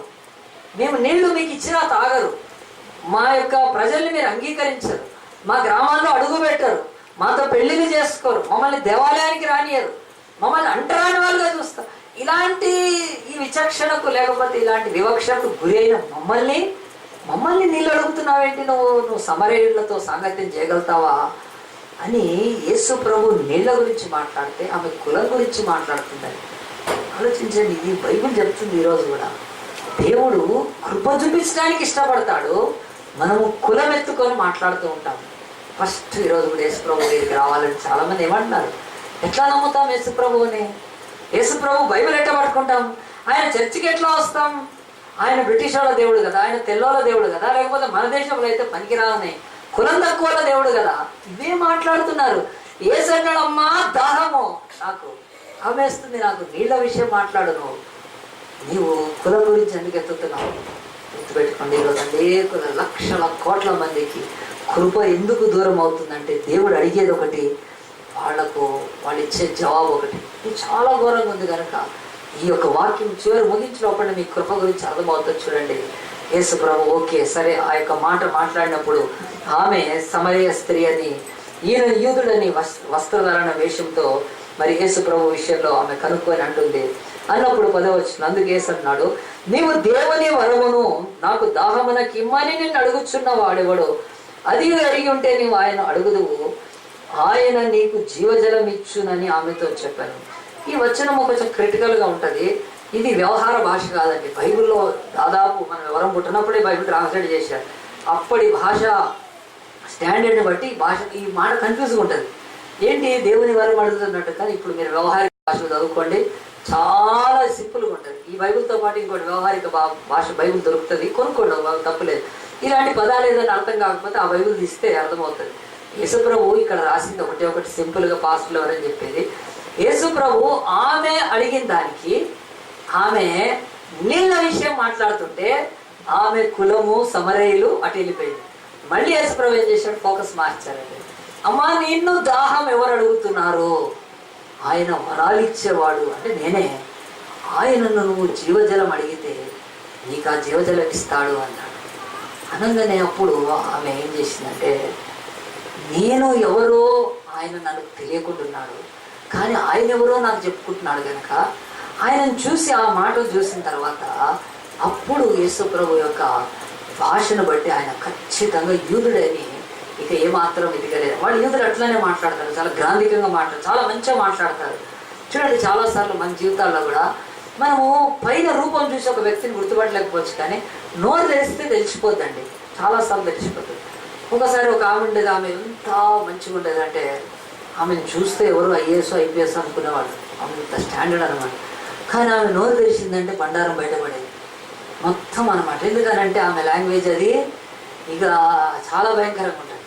కనుక ఆమెకు ఒకసారి సజెషన్ ఇచ్చావు ఏమనంటే, అమ్మా నువ్వు నోరు తెరిస్తే నీ సంగతి బయటపడుతుంది, నువ్వు నోరు మూసుకుంటే ఎక్కువ డీసెంట్, నువ్వు నోరు తెరిస్తే నీకు డీసెన్సీ పోతుంది అని చెప్తే అది నిజమని నమ్మిందండి. చాలామంది బయటికి ఎంత బాగా కనిపించినా నోరు తెరిస్తే వాళ్ళ యొక్క స్టాండర్డ్ బయటపడుతుంది. అయితే ఇక్కడ చూడండి, యేసు ప్రభు ఆయన యూదుడనే కాదు, ఆయన భాష కూడా ఎంత స్పష్టంగా ఉందంటే జీవజలం ఇస్తా అన్నాడు, వరం ఇస్తా అంటున్నప్పుడు దేవుడు ఆమె దృష్టిని బాహ్య రూపంలో నుంచి మళ్ళీ నీళ్ళలోకి తీసుకొని వచ్చి నీళ్ళ విషయం మాట్లాడుతూ ఆయన ఒక మాట అన్నాడు. చూడండి ఏమన్నాడంటే, నువ్వు ఎవరిని దాహం అడుగుచున్నావో నీవు ఆ దేవుని వరాన్ని అడిగితే అది నువ్వు ఎరిగి ఉంటే నువ్వు ఆయన అడుగుతావు, ఆయన నీకు జీవజలం ఇచ్చునని ఆమెతో చెప్తున్నాడు. పుట్టి జలం అనలేదు, యేసుప్రభు ఒక మాట కలిపాడు. ఏమని కలిపాడంటే జీవజలం ఇస్తాను అని చెప్తున్నాడు. అప్పుడు ఆ స్త్రీ అంటుంది, అయ్యా ఈ బావి లోతైనది, చేదుకొనటకు నీకేమీ లేదే, ఆ జీవజలం ఎలాగూ నీకు దొరుకును అని చెప్పి ఆమె రెండవది మళ్ళీ ఆమె యేసుప్రభు జీవజలం వైపు అయితే ఆమె ఫోకస్ ఎటువైపు అంటుందంటే, యేసు దగ్గర ఏమీ లేవు, ఒక్కెల లేదు, తాడు లేదు, ఎట్లిస్తాడు ఈయన కదా నీళ్ళు. ఆమె బావి చూస్తే ఇంత లోతైంది, ఈ బావిలో ఎక్కడో ఈయన జీవజలం చెప్తున్నాడు, ఉండే ఉంటుంది బావి జీవజలం. చాలా మటుకి ఊరిలో అంతా పిచ్చోళ్ళం, ఎప్పుడు వచ్చి తీసుకోలేదు. ఈయన యూదుడు, ఈయనకేదో శక్తి ఉంది, ఈయన బాబాలా ఉన్నాడు చూడటానికి, అంటే ఈయన జీవజలం ఇస్తాడు. ఈ బావిలో దాక్కున్న జలాన్ని మేము చూడలేకపోయాం పిచ్చోళ్ళము, ఈయన ఇవ్వగలుగుతాడు. కానీ ఇచ్చేవాడైతే ఏమన్నా తీసుకొని రావాలి కదా, పొక్కెన కానీ లేకపోతే కుక్కెం కానీ లేకపోతే తాడు కానీ ఎట్లా ఒకటే తీసుకొని వస్తాడు, ఈ బావిలో చేస్తాడు. అన్నప్పుడు యేసు ప్రభు ఇప్పుడు ఫస్ట్ సక్సెస్ అయ్యాడండి. గుర్తుపెట్టుకోండి, ఇక్కడ సువార్త చెప్పాలనుకున్న మీ అందరూ కూడా చాలామంది అడుగుతారు, అన్నా నేను సువార్త చెప్పాలంటే ఎట్లా అని అడుగుతారు. ఇగో ఇక్కడే ఉంది, మొత్తం లెసన్ ఉందండి. మనం ఎవ్వరికి సువార్త చెప్పాలన్నా ఫస్ట్ వాళ్ళ బేసిక్ నీడ్స్ గురించి మనం మాట్లాడాలి. మన ప్రాథమిక అవసరతల వైపు దృష్టిని మరలుస్తూ అక్కడి నుంచి వాళ్ళని సువార్తలోకి తీసుకొని వెళ్ళాలి. అంతేగాని డైరెక్ట్గా ఎవరైనా రాగానే కదా, ఈమెను గర్వంగానే మరి యేసుప్రభు అడగాల్సిందే, ఇక రావే అనాల్సిందే, ఏంది నీ పేరేంది అంటే ఎట్లా ఉంటుందండి కదా. ఎందుకు నేను చెప్తున్నాడు పులిపెట్టి మీద నిలబడి ఇట్లా మాట్లాడే పాస్టర్లు ఉన్నారంట. ఒక చర్చిలో ఒక పాస్టర్ ఎవరిని చేసి ఆడలేదు, ఏంది అంటాడంట. ఆ చర్చిలో ముగ్గురు వచ్చి మన చర్చిలో జాయిన్ అయ్యారు. హల్లెలూయా, ఒకసారి చప్పట్లు కొడదామండి. చూడండి, అంత విపరీతంగా డైరెక్ట్ నీ కులమేంది, నువ్వు ఎడికెళ్ళొచ్చావు, లేకపోతే నీ పేరేంటి, ఇవన్నీ నిజంగా అవసరమా? చాలాసార్లు స్వార్థ చెప్పేటప్పుడు మీరు గమనించారు యేసుప్రభు చూడండి, ఆమె పేరు అడగలేదు, ఆమె వయసు అడగలేదు, ఆమె కులము అడగలేదు. యేసుప్రభు దీంట్లో తీసుకెళ్తున్నాడు తన బ్రతుకులో అత్యవసరమైన ఒక నీడు ఆమెకు అందకుండా ఉన్నది. అత్యవసరమైన నీళ్ళు ఏంటో తెలుసా అండి? వాటర్, జలం, నీళ్లు. ఎందుకు ఆమెకు అంత అవసరంగా ఉందండి? ఆమె పొద్దున రాలేదు ఇక్కడికి, పొద్దున రాలేదు. ఆమె బతకాలంటిది. సాయంత్రం కూడా రాలేదు, సాయంత్రం అందరూ ఊరోళ్ళు వస్తారు అక్కడికి. కనుక వాళ్ళ మధ్యలో మొహం చల్లదు. వాళ్ళు ఒకవేళ చెల్లి చేసినా కానీ మెత్తగా అంటారు. అట్లాంటి బతుకుతుంది. అది తనకు తెలుసు. కానీ ఇలాంటి బతుకులో డబ్బు సంపాదించి తన యొక్క జీవితంలో ఎంతో అనుకున్న ఆశల కొరకు కావాల్సిన వెండి బంగారాలు సంపాదించుకుంటున్నా బేసిక్ నీడు లేదు, వాటర్ లేదు తన బతుకులో. అదే దేవుడు ఫోకస్ చేస్తున్నాడు. మీరు కూడా సువార్త ఎప్పుడు చెప్పాలన్నా వాళ్ళ బేసిక్ నీడ్ ఏదైతే అన్నీ ఉండి లేవో దాని మీద మాట్లాడి చూడండి, వాళ్ళు నోరు తెరుస్తారా? యేసు ప్రభు అన్నాడు అనుకో, అమ్మ అక్కడ యెరూషలేములో ఒక మార్కెట్ ఉంది, అక్కడ ఒక రవల్ నెక్లెస్ దొరుకుతుంది, చాలా cheap, discount. Malabar gold shop పెట్టారు, పక్కనే బాటర్ షాప్ ఉంటుంది, నువ్వు కొనుక్కో, డిస్కౌంట్ కార్డు. మాట్లాడితే అవి ఏం చేసేది కదా, నువ్వు కూడా బాబు నువ్వు ఎక్కడికి వచ్చావు, నువ్వు నాకు ఆ షాప్ తెలుసు ఈ షాప్ తెలుసు అనేది. అవి ఆమెకు అన్నీ తెలుసు, అవి కొనుక్కోవడానికి అన్ని సోకులు చేసుకున్నాయి. ఎప్పుడూ మాట్లాడలేదండి. తన బ్రతుకులో ఒక బేసిక్ ప్రాథమిక అవసరం ఉంది. డబ్బుండి, వెండి, బంగారం ఉండి, అన్ని వయసు ఉండి, అన్నీ ఉన్నా ఆ నీళ్లు మాత్రం దొరకట్లేదండి ఆమెకు. ఎందుకో తెలుసా? నీళ్లు బావిలోనే ఉంటాయి, తనకు వచ్చి పట్టుకోవాలి నీళ్ళు. కానీ పట్టుకోవడానికి వస్తే తన్ను పట్టుకుంటారు మనుషులు. ఈ దరిద్రాలు ఎందుకని చెప్పి ఆమె మధ్యాహ్నం వస్తుంటే ఆమె స్థితిని, గతిని, ఆమె బాధను, ఆమె బ్రతుకులో ఓటమిని, ఆమె బ్రతుకులో ఉన్న ఈ దురవస్థను తీసివేయటానికి దేవుడు డైరెక్ట్ ఆమెకు జలంతో ఇంకో మాట కలిపాడు. జీవజలం ఇస్తానంటే ఆమె ఏం చేస్తుంది? నీ దగ్గర బొక్కెం లేదు, తాడు లేదు, ఏం లేదు, ఎట్టిస్తాడు నాకు? ఆమె ఇప్పుడు వచ్చేసింది, ఆ జీవజలం తీసుకుందాం అనుకుంటుంది, యేసుతో మాట్లాడుతుంది, యేసుని చూస్తా ఉంది, ఏమైనా చేస్తాడేమో లోపల నుంచి ఏదన్నా కదా, ఏదైనా తీసి ఇట్లానే నీళ్లు అంటే పైకి తీస్తాడేమో, ఏదైనా ఉండొచ్చు మొత్తానికి. కానీ ఆయన డైరెక్ట్ అడిగేస్తుంది, ఇవన్నీ లేవు, ఎట్లిస్తావు నువ్వు జీవజలము? ఆమె ఎంతసేపు మానవుల అంచనాల ప్రకారం ఎట్లా నీళ్లు డ్రా చేసుకోవచ్చు, తీసుకోవచ్చు వస్తుంది. కానీ ఇక్కడ బైబిల్ చెప్తుంది యేసే సాధనము, జీవ జలం ఇవ్వటానికి దేవుడు పంపిన పనిముట్టు ఆయనకి ఇంకొక పనిముట్టు అక్కర్లేదండి. He himself is the instrument to provide the living waters on the earth. భూమి మీద జీవజలం ఇవ్వడానికి తండ్రి చేత పంపబడ్డ సాధనం ఆయన. ఈ లోకంలో ఎవడైనా సాధనాలు లేకపోతే ఏం పని చేయలేడు. ఒక మేస్త్రికి తాపి ఉండాలి కదా, ఒక ఇంజనీర్కి డ్రాఫ్ట్ ఉండాలి, ప్రతి వాళ్ళకి కదా. మరి చెఫ్కి ఏముండాలి? వంటలు ఉండటానికి గంటెలు, ఆ యొక్క స్టవ్ ఉండాలి, ఏది కావాలన్నా కదా. ఇక బ్యూటిషియన్కి అయితే అద్దం ఉండాలి పగలు కొట్టడానికి కదా, పూసి. సరే, ఎవరికైనా ఒకటి ఏదో ఒకటి కావాలి. ఒక పాస్టర్ ఉన్నాడు అనుకోండి, పాస్టర్కి ఏం కావాలి? మైకు కావాలి, అవి కావాలి, ఇవి కావాలి. కానీ నిజంగా దేవుడి బిడ్డకు ఏ ఇన్స్ట్రుమెంట్ అక్కర్లేదండి. Because we are the instruments. ఏ ఇన్స్ట్రుమెంట్ అక్కర్లేదంటే ఇది ఉన్నది కూడా తీసేస్తారు అనుకోండి మీరు, అది సంగీతానికి సంబంధించి. మనము ఇన్స్ట్రుమెంట్స్. ఆమె యేసుని చూసి అంటే బొక్కెం లేదు, తాడు లేదు, ఏం లేదు, ఎట్లా తీస్తాడు నీళ్ళు అంటే, నేనేనమ్మా ఆ సాధనాన్ని, జీవజలము. అది నిజమా కాదండి? యేసుని సిలువలో వేసి కొట్టేసి ఆయన చంపేసినాక కూడా ఆయన ప్రాణం పోయిన తర్వాత పక్కలో ఏం చేశారంటే బల్లెం పెట్టి పొడిస్తారు. పొడిస్తే ఏమొచ్చిన యేసు పక్కలో నుంచి నీళ్లు, రక్తం వచ్చింది. దేవుడు చెప్తున్నాడు భూమి మీద జీవ జలములు ఇవ్వటానికి ఆయనను దేవుడు సాధనంగా పంపాడు. ఆయనకి ఇంకొక సాధనం అక్కర్లేదండి. కనుక దేవుడి ఆత్మతో నింపబడ్డ మనందరం ఆయన సాధనాలమే. మనకి ఇంకేదో ఉంటే చేస్తాను. ఒక పాస్టర్ ఉన్నాడు, పెద్ద బిల్డింగ్ కడితే నేను సేవ చేయగలుగుతాను. ఒక వ్యక్తి ఉన్నాడు, సేవ చేయడానికి ఇది కావాలి, అవన్నీ దేవుడు అంటాడు ట్రాష్. అది నీవే ఆయన చేతిలో సాధనాన్ని, నువ్వు ఆయన చేతిలో పనిముట్టివి. ఇశ్రాయేలు, యాకోబు ప్రపంచాన్ని రక్షించడానికి ఆయన పనిముట్టు, సాధనం ఒకప్పుడు. ఈరోజు క్రైస్తవులందరూ కూడా సాధనాలు.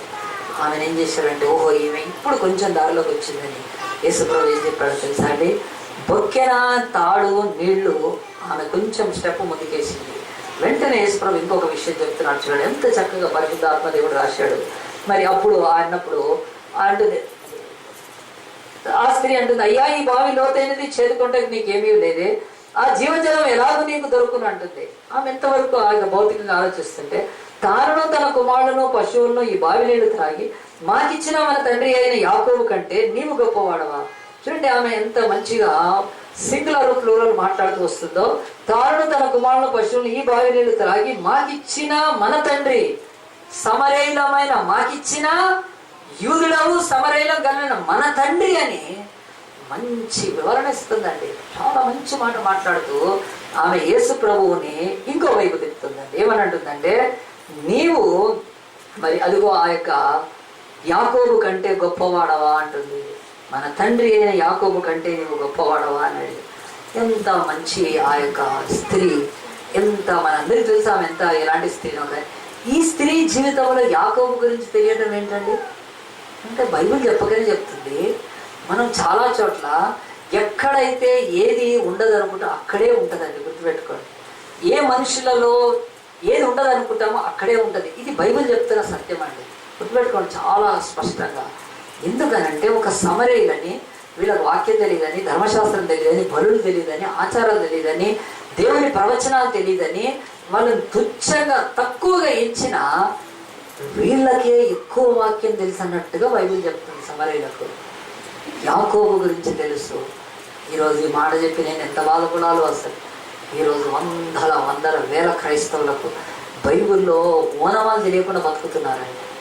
ఒక్క 2 పేర్లు సరిగ్గా తెలియదు. యాకోబు అంటే ఎవడో కదా, యాకోబు అంటే ఏమో మరి యాకోబు మటన్ షాప్ ఏడనుందా అట్లా అనుకునే వాళ్ళు ఉన్నారు. అసలు అదే యాకోబు ఈయన చూడండి, సమరేస్త్రీ బతికేది మంచి జీవితం కాదు, but how she know about the law, god's book కదండి. అంత చక్కగా దేవుడి పని. ఎవరు యాకోబు కదండి, ఆమెకు తెలుసు. యాకోబు బావి మా ఊర్లోనే ఉంది. ఈ బావులలో ఆనాడు యాకోబు ఎంత గొప్పవాడైతన, వేల మందలకు పశువులకు నీళ్ళిచ్చేదంత ఆ యాకోబు కంటే నువ్వు గొప్పవాడవా అంటుంది. అన్ని ఆమె ప్రశ్న ఎంత చారిత్రాత్మకంగా ఆమెకి ఎంత తెలుసండి. చాలా మంది ఈరోజు బైబిల్ చరిత్రలో 0 ఉంటుంది ఒక్కొక్కడ. యాకోబు ఎవరు? అబ్రహాము, ఇస్సాకు, యాకోబు ముగ్గురు కనీసం పితరులు. ఆ తర్వాత యోసేపు. ప్రపంచంలోనే క్రైస్తవ, యూద, ముస్లిం జాతికి మూల పురుషులు.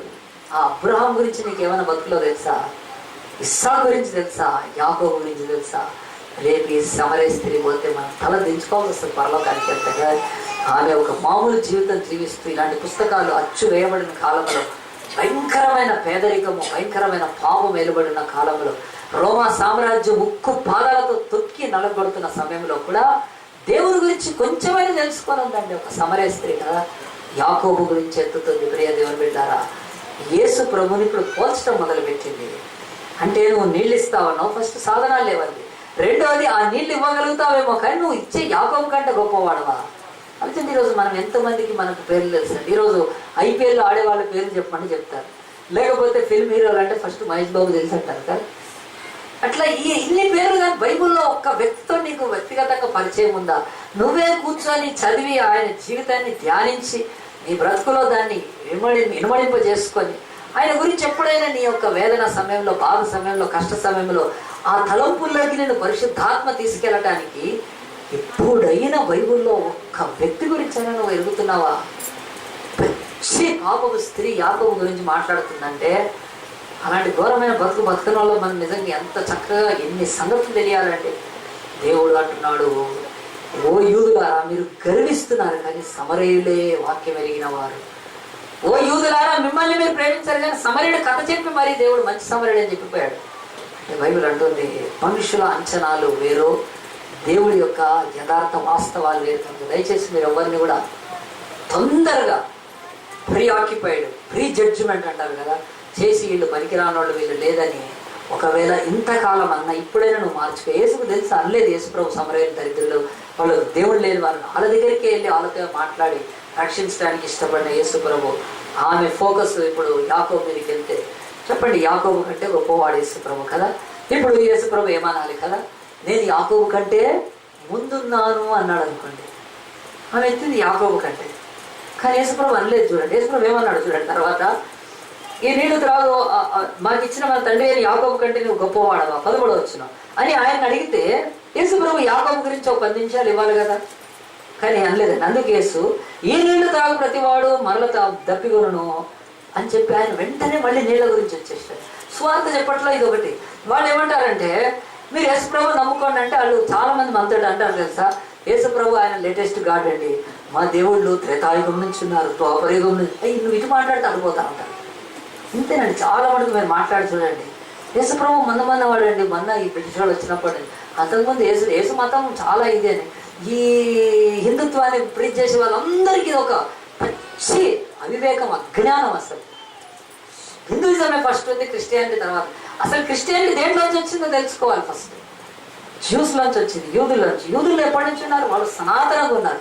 యూదులు చెప్పిన గ్రంథం ఆదికాండం నుంచి రాయబడి ఆదామనేవాడు ఒకడు ఉన్నాడని, సృష్టి ఎట్లా చేయబడిందని ఆధారాలతో పాటు ఆ యూదుల్లోంచి వచ్చిన యేసుక్రీస్తుతో డేట్ ఆఫ్ బర్త్లు వేసుకుంటున్నారు. ఇంత స్పష్టంగా చరిత్ర ఉంటే అడ్డగోలు కథలు చెప్పి, పిట్ట కథలు చెప్పి, కథ బొంకులు వంకి, అక్కడుంది ఇది చెప్పిన స్థల పురాణాలు చెప్పి, మనుషులకు కదా చెవుల్లో పువ్వులు బిడీలు పెట్టి ఈరోజు ఇష్టం వచ్చినట్టు చెప్పుకున్న వాళ్ళకి మనం సమాధానం చెప్పగలగాలి. ఖచ్చితంగా బైబిల్ చెప్తుంది యాకోబు అని ఆయన ఉన్నాడని, యూదులు అనే వాళ్ళు ఉన్నారని, క్రైస్తవ మతం కొత్తది కాదని. ఖచ్చితంగా డైవర్ట్ ఈమెలాగా చాలామంది చేస్తారు. కానీ ఇక్కడ మనం ఆ సంగతులు వదిలిపెట్టి నేను సూటిగా చెప్తున్నాను చూడండి. యేసు ప్రభువుకు యాకోబు గురించి తెలీదా? చెప్పండి, యేసు ప్రభువుకి యాకోబు గురించి తెలీదా? కదండి, తెలుసు కదా. ఒకసారి యేసు ప్రభు దగ్గరికి పరిసయ్యులు శిష్యులు అందరూ వచ్చి ఏం చేశారంటే అబ్రహాం గురించి మాట్లాడితే, నేను అబ్రహాం కంటే ముందున్నానన్నాడు. అనగానే వాళ్ళంతా మొత్తం మోసారికి మెంటల్ రా అని చెప్పి రాళ్ళు పెట్టుకోవడానికి ఎప్పుడమాట యేసు ప్రభుని అన్నారు. పిచ్చెక్కింది తనకి. నువ్వెంత, నీ వయసు ఎంత, నువ్వు అబ్రహాం కంటే ముందున్నావా? ఓ ఫుల్ మెంటల్. మేము మొన్నటి వరకు హాఫ్ మెంటల్ అనుకున్నాం, కానీ తీసుకోండి రా రాళ్ళు అని చెప్తే యేసు ప్రభు పారిపోయాడు. అక్కడి నుంచి యేసు ప్రభు పారిపోయాడు ఒకసారి, తెలుసా? రాళ్ళు ఎత్తుకుని అన్నాడు ఆయన, సడన్గా అన్నాడు, నేను అబ్రహాం కంటే ముందున్నాను. నువ్వు ఇంత చగలా ఉన్నావే, అసలు నీకు 30 ఏళ్ళు సరిగ్గా లేవే, నువ్వు అబ్రహాం కంటే, ఇక నో డౌట్ మనం నీకు మెంటల్ అని చెప్పి రాళ్ళు ఇవ్వబడతాడు. సేమ్ అట్లనే ఒకవేళ ఈ బావి దగ్గర కూడా ఒకవేళ ఈ స్త్రీ అందండి, జీవజలంలో టాపిక్ నడుస్తూ ఉందండి కదా, మనకు కూడా అది నడుస్తుంది కదా. నడుస్తూ ఉంటే సరిగ్గా ఏం చేసినండి, నువ్వు అబ్రహాము కంటే గొప్పవాడవా అంటే ఇప్పుడు యేసుప్రభు ఏమనాల్సింది మెల్లగా, నేను అబ్రహాము కంటే ముందున్నాను అన్నాడు అనుకోండి, ఆమె కొండ వదిలేసి పారిపోయింది. మెంటల్గాడు వచ్చాడు ఇక్కడ. ఏం మరి ఆయన అబ్రహాము యాకోబు కంటే నువ్వు ముందున్నావా? అయితే నేను అప్పుడే అనుకోండి, ఇంత మెంటల్గానే వస్తారు ఈ మధ్యాహ్నం బావి దగ్గరికి, నాలంటూ తప్ప అని చెప్పి కొండ వదిలిపెట్టి పారిపోయేది. లేకపోతే భయంగా నీళ్ళు నింపుకొని వెళ్ళిపోయేది. గంటలో ఎక్కడ రాళ్ళు పెట్టి కొడతాడేమో అని. చెప్పండి, యేసుప్రభు ఎంత అసంబద్ధంగా మాట్లాడకుండా యాకోబు గురించి మాట్లాడితే మళ్ళీ నీళ్ళలోకి తీసుకొచ్చేసాడు. నాకు ఏమన్నా యేసుప్రభు, అమ్మా ఈ నీళ్లు తాగిన వాళ్ళంతా తప్పికొంటారు, నేనిచ్చే నీళ్లు తాగితే తప్పికొనరు, అవి నీలో ఊరడి నీటి బుగ్గగా ఉంటాయి, ఆమెను ఇంకా ఆశపరుస్తున్నాను. నువ్వు అవి మాట్లాడకు, ఇక్కడ టైం వేస్ట్. నేను నీకు జీవజలం ఇస్తాను, నువ్వు యాకోబు మంచిదే, నీకు ఆ నాలెడ్జ్ ఉంది మంచిదే, కానీ ఒకటి గుర్తుపెట్టుకో, నీవు ఇప్పటి వరకు తాగుతున్న నీళ్ళు తాగితే మళ్ళీ దాహం, తాగితే దాహం, కానీ నేను ఇచ్చే నీళ్ళు దాహం వేయవు అని చెప్తున్నాను. ప్రియ దేవుని బిడ్డలారా, ఇక్కడ కూడా ఒక్క మాట చెప్పి నేను ముగించేస్తాను. ముగింపులోకి వచ్చాను, ఇంకా 2 మాటలైతే చాలు. బైబిల్ చెప్పగా చెప్తుంది, ఈ భూమి మీద ఏది తాగినా ఇంకెక్కువ దాహం వేస్తుంది. గుర్తుపెట్టుకోండి, నీళ్ళు తాగుతుంటే ఆ దాహం పెరుగుతూనే ఉంది. అలాగనే లోకంలో ఏదైనా మనిషి, ఆదాముకు పుట్టిన వాడికి అంతటికీ భూమి మీద ఉన్నది ఏంటో తెలుసా అండి? ఎడిక్షన్. భయంకరమైన ఎడిక్ట్ అవుతాడు మనిషి. మనిషి ఎప్పుడైతే దేవుని నుంచి దూరం అయిపోయాడో, మనిషిలో ఒక తత్వం ఏంటంటే ఎడిక్షన్. అంటే దానికి వ్యామోహానికి బానిసలై బతకడమే. చూడండి, కొంచెం తాగేవాడు మొదట్లో క్వార్టర్స్ తాగుతాడు, తర్వాత ఇల్లు బారైపోతుంది, ఓన్లీ కెమెరా డ్యాన్స్ ఉంటుంది అంతే ఇంట్లో. తాగేవాడు చూడండి అంతే. సినిమాలు చూసేవాడు అవి చూస్తూనే ఉంటాడు, ఇంకా గుట్కాలు వేసుకుంటూనే ఉన్నాడు. టీవీ సీరియల్ చూసేవాళ్ళు కన్నీళ్ళు జారిపోతుంటాయి, కింద బేసన్లు పెట్టుకొని ఏడుస్తుంటారు, ఇంట్లో ప్లేట్లు పెట్టుకొని కదా. మేకప్లు చేసేవాళ్ళు డబ్బు అంతా లొటాయించేస్తారు మేకప్లు. అంటే ఏంటి, మీకు చాలా సింపుల్గా చెప్తున్నాను. యేసు ఒక్క మాటలో చెప్పండి, నేను 10 మాటలు చెప్పాల్సి వస్తుంది. అంటే ఈ నీళ్ళు తాగితే దప్పికేస్తూనే ఉంటుంది. ఎవ్వడు ఏది తాగినా దాంట్లో తృప్తి లేదు, దానికి అంతం లేదు. తాగి తాగి తాగి అలాగున్న తప్పికలోనే ఉంటారు. మీరు అది సినిమాలైనా ధన సంపాదన పెట్టండి, ఇవన్నీ కూడా ధనాన్ని సంపాదించేవాడు ఇంకా ఇంకా ఇంకా సంపాదిస్తూ ఉన్నాడు. అధికారం సంపాదించేవాడు అధికారం కొరకు. బైబిల్ అంటుంది, ఈ భూమి మీద నీళ్లు ఎలాగున ఆయన పోలి చెప్పాడో మన బ్రతుకుల్లో గుర్తుపెట్టుకోండి, మనము ఖచ్చితంగా దీనికి క్వైట్ ఆపోజిట్లోకి దేవుడు ఇంకో దాంట్లోకి తీసుకొస్తాడు. ఈ నీళ్లు దప్పిక కొంటూనే ఉంటారు, క్వైట్ ఆపోజిట్. నేనిచ్చే నీళ్లు తాగితే దప్పికొనరిక ఆ నీళ్లు మీలో ఊరేడి నీటి బుగ్గగా ఉంటాయి. ఎంత ఆపోజిట్ అండి. మనం ఒక గ్లాసు నీళ్ళు తాగేసేసాం, తీసి బిందె నీళ్ళు బయటికి తీయగలుగుతామా? చెప్పండి. నేను చాలా సింపుల్ చెప్తాను, చిన్నపిల్లలు చెప్పినట్టు. ఒక్క చెంపు ఒక్క ఇది తాగాం, ఎంత ఒక మగ్గు నీళ్ళు తాగాం, తాగేసినాక కూడా డ్రమ్లో నీళ్ళు తీస్తామా? అది మాజుగులా అండి? కాదు కాదు. ఇంకా చెప్తున్నాను చూడండి, ఆ నీళ్ళు నోట్లోకి వెళ్ళి, గొంతులోకి వెళ్ళి, మన జీర్ణాశయంలోకి వెళ్ళి, అవి బహిర్గోడ్లోకి వెళ్ళిపోతున్నాయి. ఆ నీళ్ళు అంతే మళ్ళీ తప్పికేస్తాయి. Waters that I'm going to give, నేనిచ్చే నీళ్ళు అవి నోట్లోకి వెళ్ళవు, అవి గుండెలోకి వెళ్తాయి. ఆ గుండెలో ఏమవుతాయి తెలుసా? అవి ఊరేడి నీటి బుగ్గగా మారుతాయి. 20 సంవత్సరాల నుంచి నేను వాక్యం ఎట్లా చెప్తున్నానండి? వాక్యం అంటే వాక్యమే, దాని గురించి దేవుడు అంటాడు, అది అభివృద్ధి చెందుతాయి. ఊట అనేది అది వృద్ధి చెందుతుంది. ఆ ఊటను నీలో ప్రారంభించేదే నేను చేసే పని, అంతే. నేనిచ్చే నీళ్ళు త్రాగువాడు ఎన్నటికీ దప్పికొనడు, కానీ అతనిలో ఊరేడి నీటి బుగ్గగా ఉంటుంది. 21 రోజు, వారం రోజులు వాక్యం చెప్పాల్సి వస్తుందండి. ఇంట్లో కూర్చొని ఆలోచన, ఏం చెప్పాలి ప్రభా అంటే, నేను ఒకప్పుడు అవి రాసుకొని ఇవి రాసుకొని కష్టపడి చేసి అది చేసి పేపర్ ఎగిరిపోతే దాని వెనుక పట్టుకొని మళ్ళీ పెట్టుకొని చాలా కష్టాలు పడిపోయి అట్లా ఉండేది. అప్పుడు నాకు అర్థమైంది ఎందుకు నేను ప్రీచింగ్ చేయలేకపోతే. అప్పుడు ఈ భాగము తర్వాత చాలా బాగా దేవుడు మాట్లాడి చెప్పాడు. అది బయట నుంచి వచ్చేది కాదు నాయన, ఇన్సైడ్ దేవుడు షేక్ చేస్తాడు. ఆ యొక్క జీవజలం మనలో నుంచి ఆ బుక్క ఊరుతుంది. ఈ నీళ్ళ గురించి నేను కోరుతున్నాను. లోకంలో ఏ నీళ్ళకు నువ్వు వెంటాడినావి నీకు దాహం దాహం దాహం వేస్తాయి. ఒక టీవీ సీరియల్ చూస్తే అది చూడలేకపోతే నీ బతుకులో ఉండలేవు, దప్పిక తీరదు. తాగేవాడు తాగుడికి, వ్యభిచారం చేసేవాడు వ్యభిచారుడికి, అందరికీ ఉంది. కానీ ఒక్క దేవుడు బిడ్డ ఏం చేస్తాడంటే ఆ జీవజల తృప్తిగా ఉంటాడు. నాకేం అవసరం లేదు నాయన, నాకేం లేదు, అలా తింటే ఆహారం తిని బతుకుతాడు. కానీ అతనిలో నుంచి జీవం బయటకు వస్తుంది. ఆ మాస్టర్, ఆ వ్యక్తి విశ్వాసం మాట్లాడుతుంటే భూమి మీద అనేకులకు స్వస్థత, విడుదల, నెమ్మది, శాంతి, సమాధానము, సమృద్ధి, జీవ మార్గం బయలుపడుతుంది. అది చెప్తున్నాడు. మీ బ్రతుకులో నేనిచ్చే నీళ్ళకు ఆ తేడా ఉంది. నమ్మండి మీరు కూడా ఈరోజు మీలో ఆ యొక్క ఊటను దేవుడు ప్రారంభించాలని ఆశపడుతున్నాడు. మనం ఏం మాట్లాడుతున్నాం? కులం మాట్లాడుతున్నాం. మనం ఏం చూస్తున్నాం? వేషభాషలు చూస్తున్నాం. మనం ఏం చూస్తున్నాం? నీ దగ్గర చట్రం ఉందా, బొక్కెనుందా, తాడుందా, ఇవి చూస్తున్నాం. దేవుడు అంటాడు ఇవన్నీ కూడా ఇచ్చేయటానికి. ప్రియ దేవుని బిడ్డారా, ఇవన్నీ మాటలైనాక నేను ముగిస్తున్నాను. యేసు ప్రభు ఆమె యాకోబు గురించి, కొండల గురించి, బావుల గురించి మాట్లాడుతుంటే యేసు ప్రభు నీళ్ళ గురించి మాట్లాడుతున్నాడు. మనం కూడా రక్షణ గురించి చాలా మంది మాట్లాడుతుంటే, మా దేవుళ్ళు ఇది, మాకు ఇన్ని టెంపుల్స్ ఉన్నాయి, మా ఊళ్ళో పాత యుగాల నుంచి దేవుడు మాట్లాడతాడు. డైవర్ట్ అవసరం లేదు, డైరెక్ట్గా చెప్పాలి నీకు రక్షణ ఇవ్వడం. చివరికి ఇప్పుడు యేసు ప్రభు చెప్పాడు, నేనిచ్చే నీళ్లు నువ్వు తాగితే అవి నీలో ఊరేడి నీటి బుగ్గగా ఉంటాయి. అంటే నువ్వు ప్రతిరోజు వచ్చి నీళ్ళు నింపుకుంటున్నావు, నీళ్ళు అయిపోతున్నాయి. కానీ నేనిచ్చే నీళ్లు నీలో నుంచి బయటికి ప్రవహిస్తాయి. ఇది సత్యం. ఇది అమ్మా, నేనిచ్చే నీళ్లు నీకు ఒకవేళ నేనిచ్చే నీళ్లు నువ్వు తాగితే నువ్వు బావి దగ్గరికి రావాల్సిన పని లేదు, కుండ పట్టుకోవాల్సిన పని లేదు. నువ్వు ఇంట్లో కూర్చుంటే నీలో నుంచే నీళ్లు పోతాయి. అది చేసి చూపించాడు ఈమె బ్రతుకులో, తెలుసా అండి? ఆమె బ్రతుకులో ఇంకా ఆమె నీళ్ళకి రాలేదు ఇంకెప్పుడు. ఆమె ఇంటికి నీళ్ళు తీసుకుపోయి మోసి ఇచ్చుంటారు. ఎందుకంటే ఆమె పెద్ద సువార్థికురాలు అయిపోయింది ఆ దేశంలో, ఆ ప్రాంతంలో. యేసు ప్రభు ఆ మాట మాట్లాడిన తర్వాత ప్రియ దేవుని బిడ్డలారా, ఆమెకు సంపూర్ణంగా అనిపించింది, నేను ఈ యొక్క నీళ్లు తీసుకోవడం మంచిదని అనిపించిన తర్వాత ఆ స్త్రీ ఆయనను చూచాడు. అయ్యా, నేను తప్పికొనట్లును నేను చేదుకొనటకు ఇంత దూరం రాకున్నట్లు ఆ నీళ్లు నాకు దయచేయమని అడగగా, ఇప్పటిదాకా ఆమె టాపిక్ అక్కడిక్కడ మాట్లాడింది, కానీ ఇప్పుడు నేరుగా వాటర్లోకి వచ్చేసింది. టాపిక్ వాటర్ కనుక ఇవన్నీ వదిలిపెట్టేసింది. బావి, బొక్కెన, యాకోబు, కొండలు, మతము, కులము అన్నీ వదిలిపెట్టి చెప్పు, నీళ్లు నాకు కావాలి ఆశపడుతుంది. యేసుప్రభు అంత మంచి మార్కెటింగ్ చేశాడండి. హల్లెలూయా. ఇది మార్కెటింగ్లో పెద్ద ఇది కనుక. యేసుప్రభు అంటే ఆయన ఎంబీఏ కదా, ఆయన అంత ఎవరు చేయలేరు మార్కెట్. అట్లా చేశాడు కనుక చూడండి, అంటున్నాడు ఆ నీళ్ళు ఆమె అడిగేటట్టు చేశాడు. చేసిన తర్వాత యేసుప్రభు అప్పుడు ఆయన ఇవ్వడానికి ఒకటే మాట అండి, 16, యేసు నీవు వెళ్ళి నీ పెనిమిటిని పిలుచుకొని ఇక్కడికి రమ్మని ఆమెతో చెప్పాను. డైరెక్టర్ అంటున్నాడు, అమ్మాయి నీళ్ళు ఇస్తాను, కానీ ఈ నీళ్లు ఇవి సింగల్ కాదు, ఫ్యామిలీ నీళ్ళు అన్నాడు. ఇదేంద్రా బాబు ఈ ఫిట్టింగ్ పెట్టాడు ఎంతసేపు, ఇవి ఫ్యామిలీకి ఇచ్చే నీళ్ళు అమ్మా, ఇవి సింగల్ కాదు. హోటల్లో కూర్చుంటే ఇక నై బయట ఏ ఫ్యామిలీ కాయ అంటారు కదా, ఉదయం జాకి బయట అంటారు. అంటే ఫ్యామిలీ వేరు ఉంటాయి. బహుశా మరి ఈశ్వరం ఇక్కడ ఫ్యామిలీ నీళ్ళు అన్నాడా అంటే అనలేదు. ఎందుకనంటే ఆమె బ్రతుకులో దేవుడిచ్చే కృపకు ఆమె అనేక అడ్డంకాలు పెడుతూ వస్తుంది.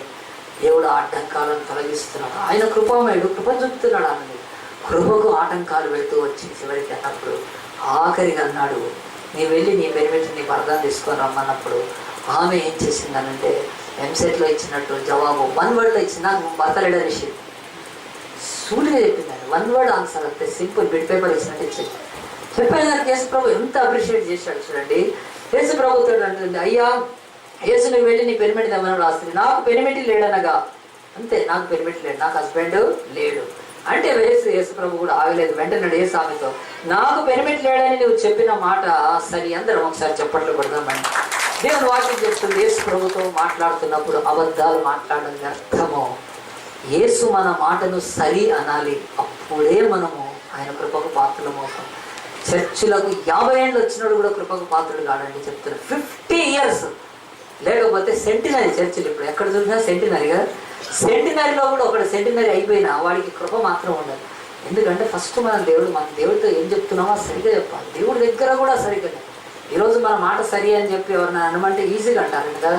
చాలాసార్లు ఏమంటారంటే వాళ్ళ కొడుకు ఎంత తప్పు చేసినా మావాడు మంచోడేనండి, మీరు ఎందుకు మాట్లాడుతున్నారు అట్లా అని చెప్పి కొడుకులను, లేకపోతే భర్త వాడు ఎంత పనికి మాట్లాడైనా భార్య ఎప్పుడు వెనకేసుకొని వచ్చింది అనుకోండి, ఇక నాశనమే అంతే. మన మనుషులు చాలా మంది అండి. ఇప్పుడు ఒక పాస్టర్ ఉన్నాడు, ఏది చెప్తే వాళ్ళ మెంబర్స్ అంతా సరే అంటారు కదా. చాలా సింపుల్ అది. ఇట్లా ఎవరైనా అంటారు కానీ దేవుడు అంటాడా? ఎప్పుడు అన్నాడండి. చాలా మంది ఈరోజు చెడిపోవడానికి కారణం తల్లిదండ్రులు ఏంటంటే పిల్లల్ని వెనకేసుకొస్తారు. మావాడు మంచి బంగారం అండి, ఆహా అది బంగారమా లేకపోతే ఏదో పోయి చూసి తెలుస్తుంది. మావాడు మంచోడండి, మావాడు మంచి బంగారం అని చెప్పి కొంతమంది అయితే టీచర్ల మీదకి వెళ్తారు, వేసి కొట్టి దూకిపోతారు. ఏం డిప్రెషన్ మార్క్స్ మావాడు ఎంతమంది చదువుతాడు, 8 మార్క్స్ అంటారు. మేము చిన్న ఉన్నప్పుడు స్కూల్కి సగం మంది రిజల్ట్ ఏదైనా కొట్లాడటానికి వచ్చేవాడు. ఎట్లా ఫెయిల్ చేస్తావు పాస్టర్ అమ్మ, పాస్టర్ అమ్మ అదే పాస్టర్ ఎట్లా ఫెయిల్ చేస్తావు టీచర్ అమ్మ అని ఏం చేస్తారు, వచ్చి కొట్లాడుతూ ఉంటారు స్కూల్లో. ఏంటంటే వాళ్ళ పిల్లలు ఏది చేసినారంటే అంత మనుషుల సపోర్ట్ ఈరోజు తీసుకొని ఎక్కువ మంది ఎదవలై చెడిపోయారంట. చాలా తప్పు. మనం చేస్తుంది కరెక్టా కాదో మన పక్కన వాళ్ళు కాదు, అన్నోన్ పర్సన్ అడిగి చూడాలి. వాళ్ళు ఏం చెప్తారు, నీ మొహం ఇంతే అని చెప్పి కరెక్ట్గా. ఇక్కడ యేసుప్రభు గురించి ఎందుకు ఈ మాట అని చెప్పి నేను చెప్పాలి. ఈమె ఎంత యథార్థంగా చెప్తుందండి. పెనిమిటి లేడని చెప్పడమే కాదు, నువ్వు మాట సరి అని చెప్పి ఆమెలోని అసలు రహస్య పాపాన్ని దేవుడు బయటపరిచి చేశాడు చూడండి. తర్వాత మాట అంటాడు, మరి నీకు 5 పెనిమిట్లు ఉండేది, ఇప్పుడు ఉన్నవాడు నీ పెనిమిటి కాడు, సత్యమే చెప్పితివనెను. యేసుప్రభు ఇక కొనసాగింపదలుచుకోలేదండి. ఆమె నేను ఎక్కువ ఇంట్రోగేషన్ చేయని అవసరం లేదు. ఆమె చెప్పింది కరెక్ట్, సరిగా నాకు భర్త లేదని చెప్పింది. ఏ అబద్ధమో జీవజలం ఇస్తాడని ఆమె చెప్పలేదండి, అస్సలు చెప్పలేదు. కనుక దేవుడు సరి అనే ఆ యొక్క కృప మనం పొందాలి. మనం మాట్లాడే మాటలు వెంటనే అన్నాడు, సరే నీకు భర్త లేడు అదే నిజమే, కానీ 5 భర్తలు ఉన్నారు, నువ్వు వేశ్యగా బ్రతుకుతున్నావు అన్నాడు. అన్న తర్వాత ఇక ఆమె వెంటనే మన బైబిల్లో చాలా తక్కువ విషయం రాశాడండి దేవుడు. ఆమె యేసు పాదాల దగ్గర పడి ఏడ్చి, నువ్వు అయ్యా ప్రవక్తవు, నువ్వు మెస్సయ్యావు అని తెలిసి ఆయన ఈ లోకానికి రక్షకుడు వస్తాడని యూదుల కంటే ఎక్కువ సమరయులు కనిపెట్టి ఆయన రక్తంతో కడగబడి ఆయన నామాన్ని అంగీకరించిన వాడు చాలామంది సమరయులు. ఈ యొక్క స్త్రీ కూడా రక్షణ పొందిందండి. ప్రియ దేవుని బిడ్డలు, ఎందుకు ఈ మాటలు చెప్తున్నానంటే దేవుడు కృప చూపటానికి ఆయన కృపకు ఏది ఆటంకం కాదు. నేను మొదటిది చెప్పాను, బైబిల్ చెప్తుంది. కృపకు రాసి పెట్టుకోవచ్చు, అసలు ఈ టైటిల్ చాలా చెప్పాల్సిందే అని ఇక్కడికి ఆపేస్తున్నాను. కృపకు ఆ యొక్క కులముతో పని లేదు, కృపకు కులం అవసరం లేదు. ఇది గుర్తుపెట్టుకోండి. యేసు ప్రభు కృప చూపిస్తాడు, ఆయన కృపామయుడు. ఆయన కృప పొందటానికి మనకు కులముతో పని లేదు. ఆయన కృపే జీవజలం, బతుకుతాము నిత్యముగా. మరి ఆ యొక్క కృపను పొందుకోవటానికి కులము అవసరం లేదు. ఈరోజు చాలామంది దేవుడి కృపను పొందుకోలేకపోవటానికి కులాన్ని వాళ్ళు అడ్డు పెట్టుకొని దేవుడి కృప దూరం అయిపోతున్నారు. కృప దేవుడు ఉచితంగా ఇచ్చేది. ఆయన కృప దేవుడు కృపామయుడు. ఆయన మన కొరకే దేవుడు, ఆయన మన కొరకు ఇచ్చేసాడు. యేసును మన కొరకు ఇచ్చి ఆయన రక్తసిక్తమై శిలువలో గాయాలు పొంది ఆయన కృపను మనకి ఇచ్చిన్నా కానీ మనం పొందుకోలేకపోవటానికి ఏంటి అంటే కులం అడ్డొస్తుంది. ఈరోజు ఈ సమరయ స్త్రీ తన కులాన్ని తన ప్రాంతాన్ని అడ్డు పెట్టుకొని ఆమె దూరం అయిపోకుండా యేసు ప్రభు అంటున్నాడు, నాకు కులము అడ్డు కాదు అని చెప్తున్నాడు. ఒక్క మాట చెప్పి నేను ఇక్కడ ముందు ఒక ఎగ్జాంపుల్ చెప్తాను వినండి. యేసు ప్రభుకి అడ్డు లేదండి. యూదులందరూ సమరయ ప్రాంతానికి వెళ్ళరు, కానీ యేసు వెళ్ళాడు యేసు ప్రభు. రెండవది, ఎవ్వరూ వెళ్ళని స్థలానికి యేసు వెళ్ళగలగటమే కాదు, అక్కడికి వెళ్ళి ఎవ్వరూ వెళ్ళలేని ఆ యొక్క స్త్రీ దగ్గరికి దేవుడు వెళ్ళాడు. ఎంత విడ్డూరంగా ఉందో చూడండి. యేసు ఎవరు వెళ్ళలేని స్థలానికి వెళ్ళాడు. సమరయ యూదులు వెళ్ళారు, ఎవరు వెళ్ళారు. ధర్మశాస్త్రాన్ని బోధించే ఏ యూదుడు, సున్నతి చేసుకునే ఏ యూదుడు కూడా వెళ్ళాడు అక్కడికి. అసలు యేసు అక్కడికి వెళ్ళి అక్కడ ఆ ప్రదేశానికి వెళ్ళి ఎవ్వరు వెళ్ళలేని స్థలానికి ఈమె వెళ్తుంది. ఎవరు? కులట అయిన స్త్రీ. పొద్దున వస్తే కుండలు పెట్టి కొడతారు ఆమె, ఎందుకంటే నీచమైన బ్రతుకు. సాయంత్రం వస్తే తాగుతారు.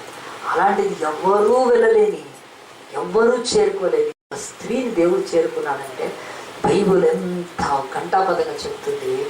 ఈరోజు మాది తక్కువ కులం, యేసు మమ్మల్ని చేరుకోలేడు, మేము దొంగలం, పాపులం, ఈ లోకంలో ధనం లేని వాళ్ళం, కులం లేని, ఎవ్వరు ఎన్ని మాటలు చెప్పినా ఈ బైబిల్ యోహాను సువార్త 4వ అధ్యాయం చెప్తుంది, ఎవ్వరూ వెళ్ళలేని స్థలానికి, ఎవ్వరూ చేరుకోలేని పాపిని చేరుకోగలిగిన దేవుడు ఒక్కడు యేసుక్రీస్తు కనుక యేసుక్రీస్తు ఈరోజు ఎన్ని జాతులను ప్రపంచంలో రక్షిస్తున్నాడండి. అలాంటి యేసుక్రీస్తు కూడా రక్షించలేకపోవటానికి ఒక కారణం ఏంటో తెలుసా? కులం అడ్డు. యేసుప్రభు అన్నాడమ్మా, కులం ఎట్టి మాత్రం అడ్డు కాదు. నేను యెరూషలేమును వదిలిపెట్టి నీ దగ్గరికి రాగలిగాను, కానీ నీ కులముతో కాదు, నీ పాపము అడ్డు అని చెప్తున్నాడు. గుర్తుపెట్టుకోండి, కులము కృపను పొందడానికి అడ్డు కాదు, కానీ పాపము అడ్డు. మన పాపము దేవుడి యొక్క కృపకు దూరం చేస్తుంది. ఆ పాపాన్ని దేవుడు ఒప్పించాడు, పశ్చాత్తాపడింది, ఏడ్చి యేసుప్రభు పాదాలు పట్టుకున్నాక తర్వాత ఆమెను రక్షించినాక ఆమె ఊరిలోకి పరిగెత్తుకుంటూ వెళ్ళిపోయి ఆ ఊరంతరికి చెప్పింది, నేను చేసినవి నాతో చెప్పిన వాడిని వచ్చి మీరు చూడండి అని ఆమెలో నుంచి జీవజలం ప్రవహించడం మొదలుపెట్టింది బయటికి. ఫస్ట్ ఆ యొక్క సువార్థికురాలుగా ఆ సమరయలోని సుఖారని ఊరిలో ఫస్ట్ ఇవాంజలిస్ట్గా దేవుడు ఈమెను ప్రతిష్ఠించాడు. ఒక వేశ్య కడుపులో నుంచి జీవజల నదులు బయటికి రావడం, ఆ ఊరంతా రక్షింపబడటం, ఆ ఊరు వాళ్ళంతా యేసుని వేడుకున్నారు, అయ్యా యేసును ఇంకొక 2 రోజులుండు. ఇంత నీచమైన స్త్రీ ఈమెను మార్చగలిగినప్పుడు ఇన్ని అద్భుతాలు, మా ఊరిలో ఇంకొక 2 రోజులుండి మాకు ఆ జీవజలం ఏమని చెప్పి వాళ్ళంతా రక్షణ పొందుకొని సమరయులు ఆ ఊరంతా పరలోక ఆనందంతో నిండిపోయిందంటే బైబిల్ అంటుంది ఈరోజు ఎన్ని గ్రామాల్లోకి స్వార్థం రానివ్వట్లేదని కులాలతో అడ్డు పెట్టుకొని ఈరోజు ఎన్నో గ్రామాల్లోకి, ఎన్నో బ్రతుకుల్లోకి యేసుక్రీస్తును చర్చికి వచ్చి కూర్చొని వెళ్ళిపోయి మళ్ళీ ఇంటికి వెళ్ళాక భర్త ఏమంటాడో, భార్య ఏమంటదో, బంధువులు ఏమంటారో అని కులముతో ఆయన కృపను అడ్డుకొని ఎంతోమంది ఈ భాగ్యాన్ని పోగొట్టుకుంటూ ఉంటే దేవుడు మనకు నేర్పించే పాఠం. కృప గురించి చెప్తున్నాను కదా, కృపకు కులముతో పని లేదు. ఏ కులమైన ఆ కులాన్ని దేవుడి దగ్గర తీసుకొని రావద్దు. నీ పాపం అడ్డుకుంటుంది కనుక ఆ పాపాన్ని ఒప్పుకుంటే దేవుడు కృపనిస్తాడు. ఖమ్మంలో ఒక ఆయన ఉన్నాడండి, ఆయన పేరు వెంకటరమణ. ఆయన ఒక టీచర్గా పనిచేస్తున్నాడు. ఆయన ఒక చోటికి వెళ్ళాడు, చాలా దూర ప్రదేశానికి వెళ్ళాడు ఒక పని మీద. అక్కడికి వెళ్ళి ఆ పని చేయటానికి ఆయన ఆ పని చేయలేడు, కానీ ఆ స్థలానికి వెళ్ళాడు. వెళ్ళిన తర్వాత ఖమ్మం నుంచి చాలా దూరం వెళ్ళాడు. ఒక టీచర్ ఆయన, వెంకటరమణ ఆయన పేరు. ఆ వెళ్ళిన పని తను ఏం చేయలేడు, కానీ ఆ పని దగ్గర మాత్రం ఉన్నాడు. అట్లా 1-2 రోజులు ఉన్న తర్వాత ఆయనను మీడియాలో చూపిస్తున్నారు. ఆయన మీడియాలో మాట్లాడుతున్నారు, ఎందుకు ఇంత దూరం వచ్చారు, మీ పని ఏమో నెరవేరట్లేదండి అని చెప్పి ఆయన కళ్ళల్లో నీళ్ళతో చెప్తున్నాడు. ఇంత దూరం వచ్చాను, నా ఆశ నెరవేరితే బాగుంటుంది అని చెప్పి అన్నాడు. అవును, అందరిలాగా నేను ఒక తండ్రిని, నాకు కూడా ఇంత తీరని బాధ మిగులుతుందని నేను అనుకోలేదు. నా కొడుకుని చాలా మంచిగా పెంచాను నేను, నా కొడుకు చాలా మంచోడు, ఇతరులకు మంచి సహాయం చేస్తాడు. అలా ఉన్న సహాయం చేశాడు, చేసి మరి బ్రతుకులకు ఇచ్చాడు. కానీ ఆ నా బాబే కనకుండా మా కొడుకే కనపడకుండా పోయాడు. ఇది మాకు తీరని దుఃఖంగా ఉంది. కానీ మంచి కొడుకు అయితే నా కొడుకు చాలా మంచోడని చెప్పి ఆ కొడుకు విషయమై చాలా ఆయన సంతోషపడుతూ చెప్తున్నాడు.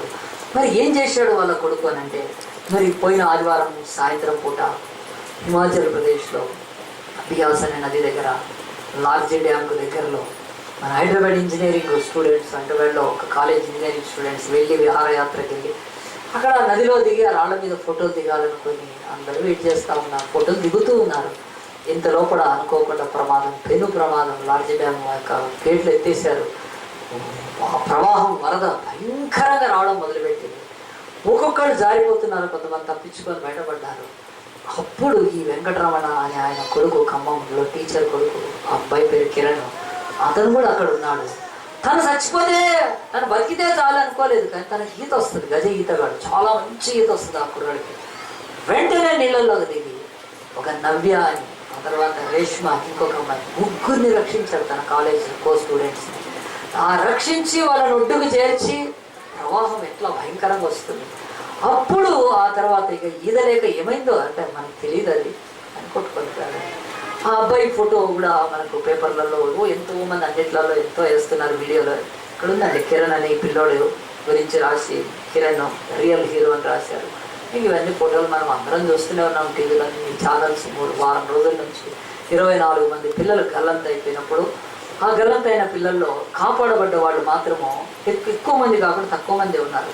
ఈ యొక్క నవ్య అనే అమ్మాయి, ఆ తర్వాత ఇంకిద్దరు అమ్మాయిలు మరి కాపాడబడ్డారు. ఎవరి చేత కాపాడబడ్డారంటే ఖచ్చితంగా మరి చూస్తే ఈ కిరణ్ అనే అబ్బాయి చేత కాపాడబడ్డారు.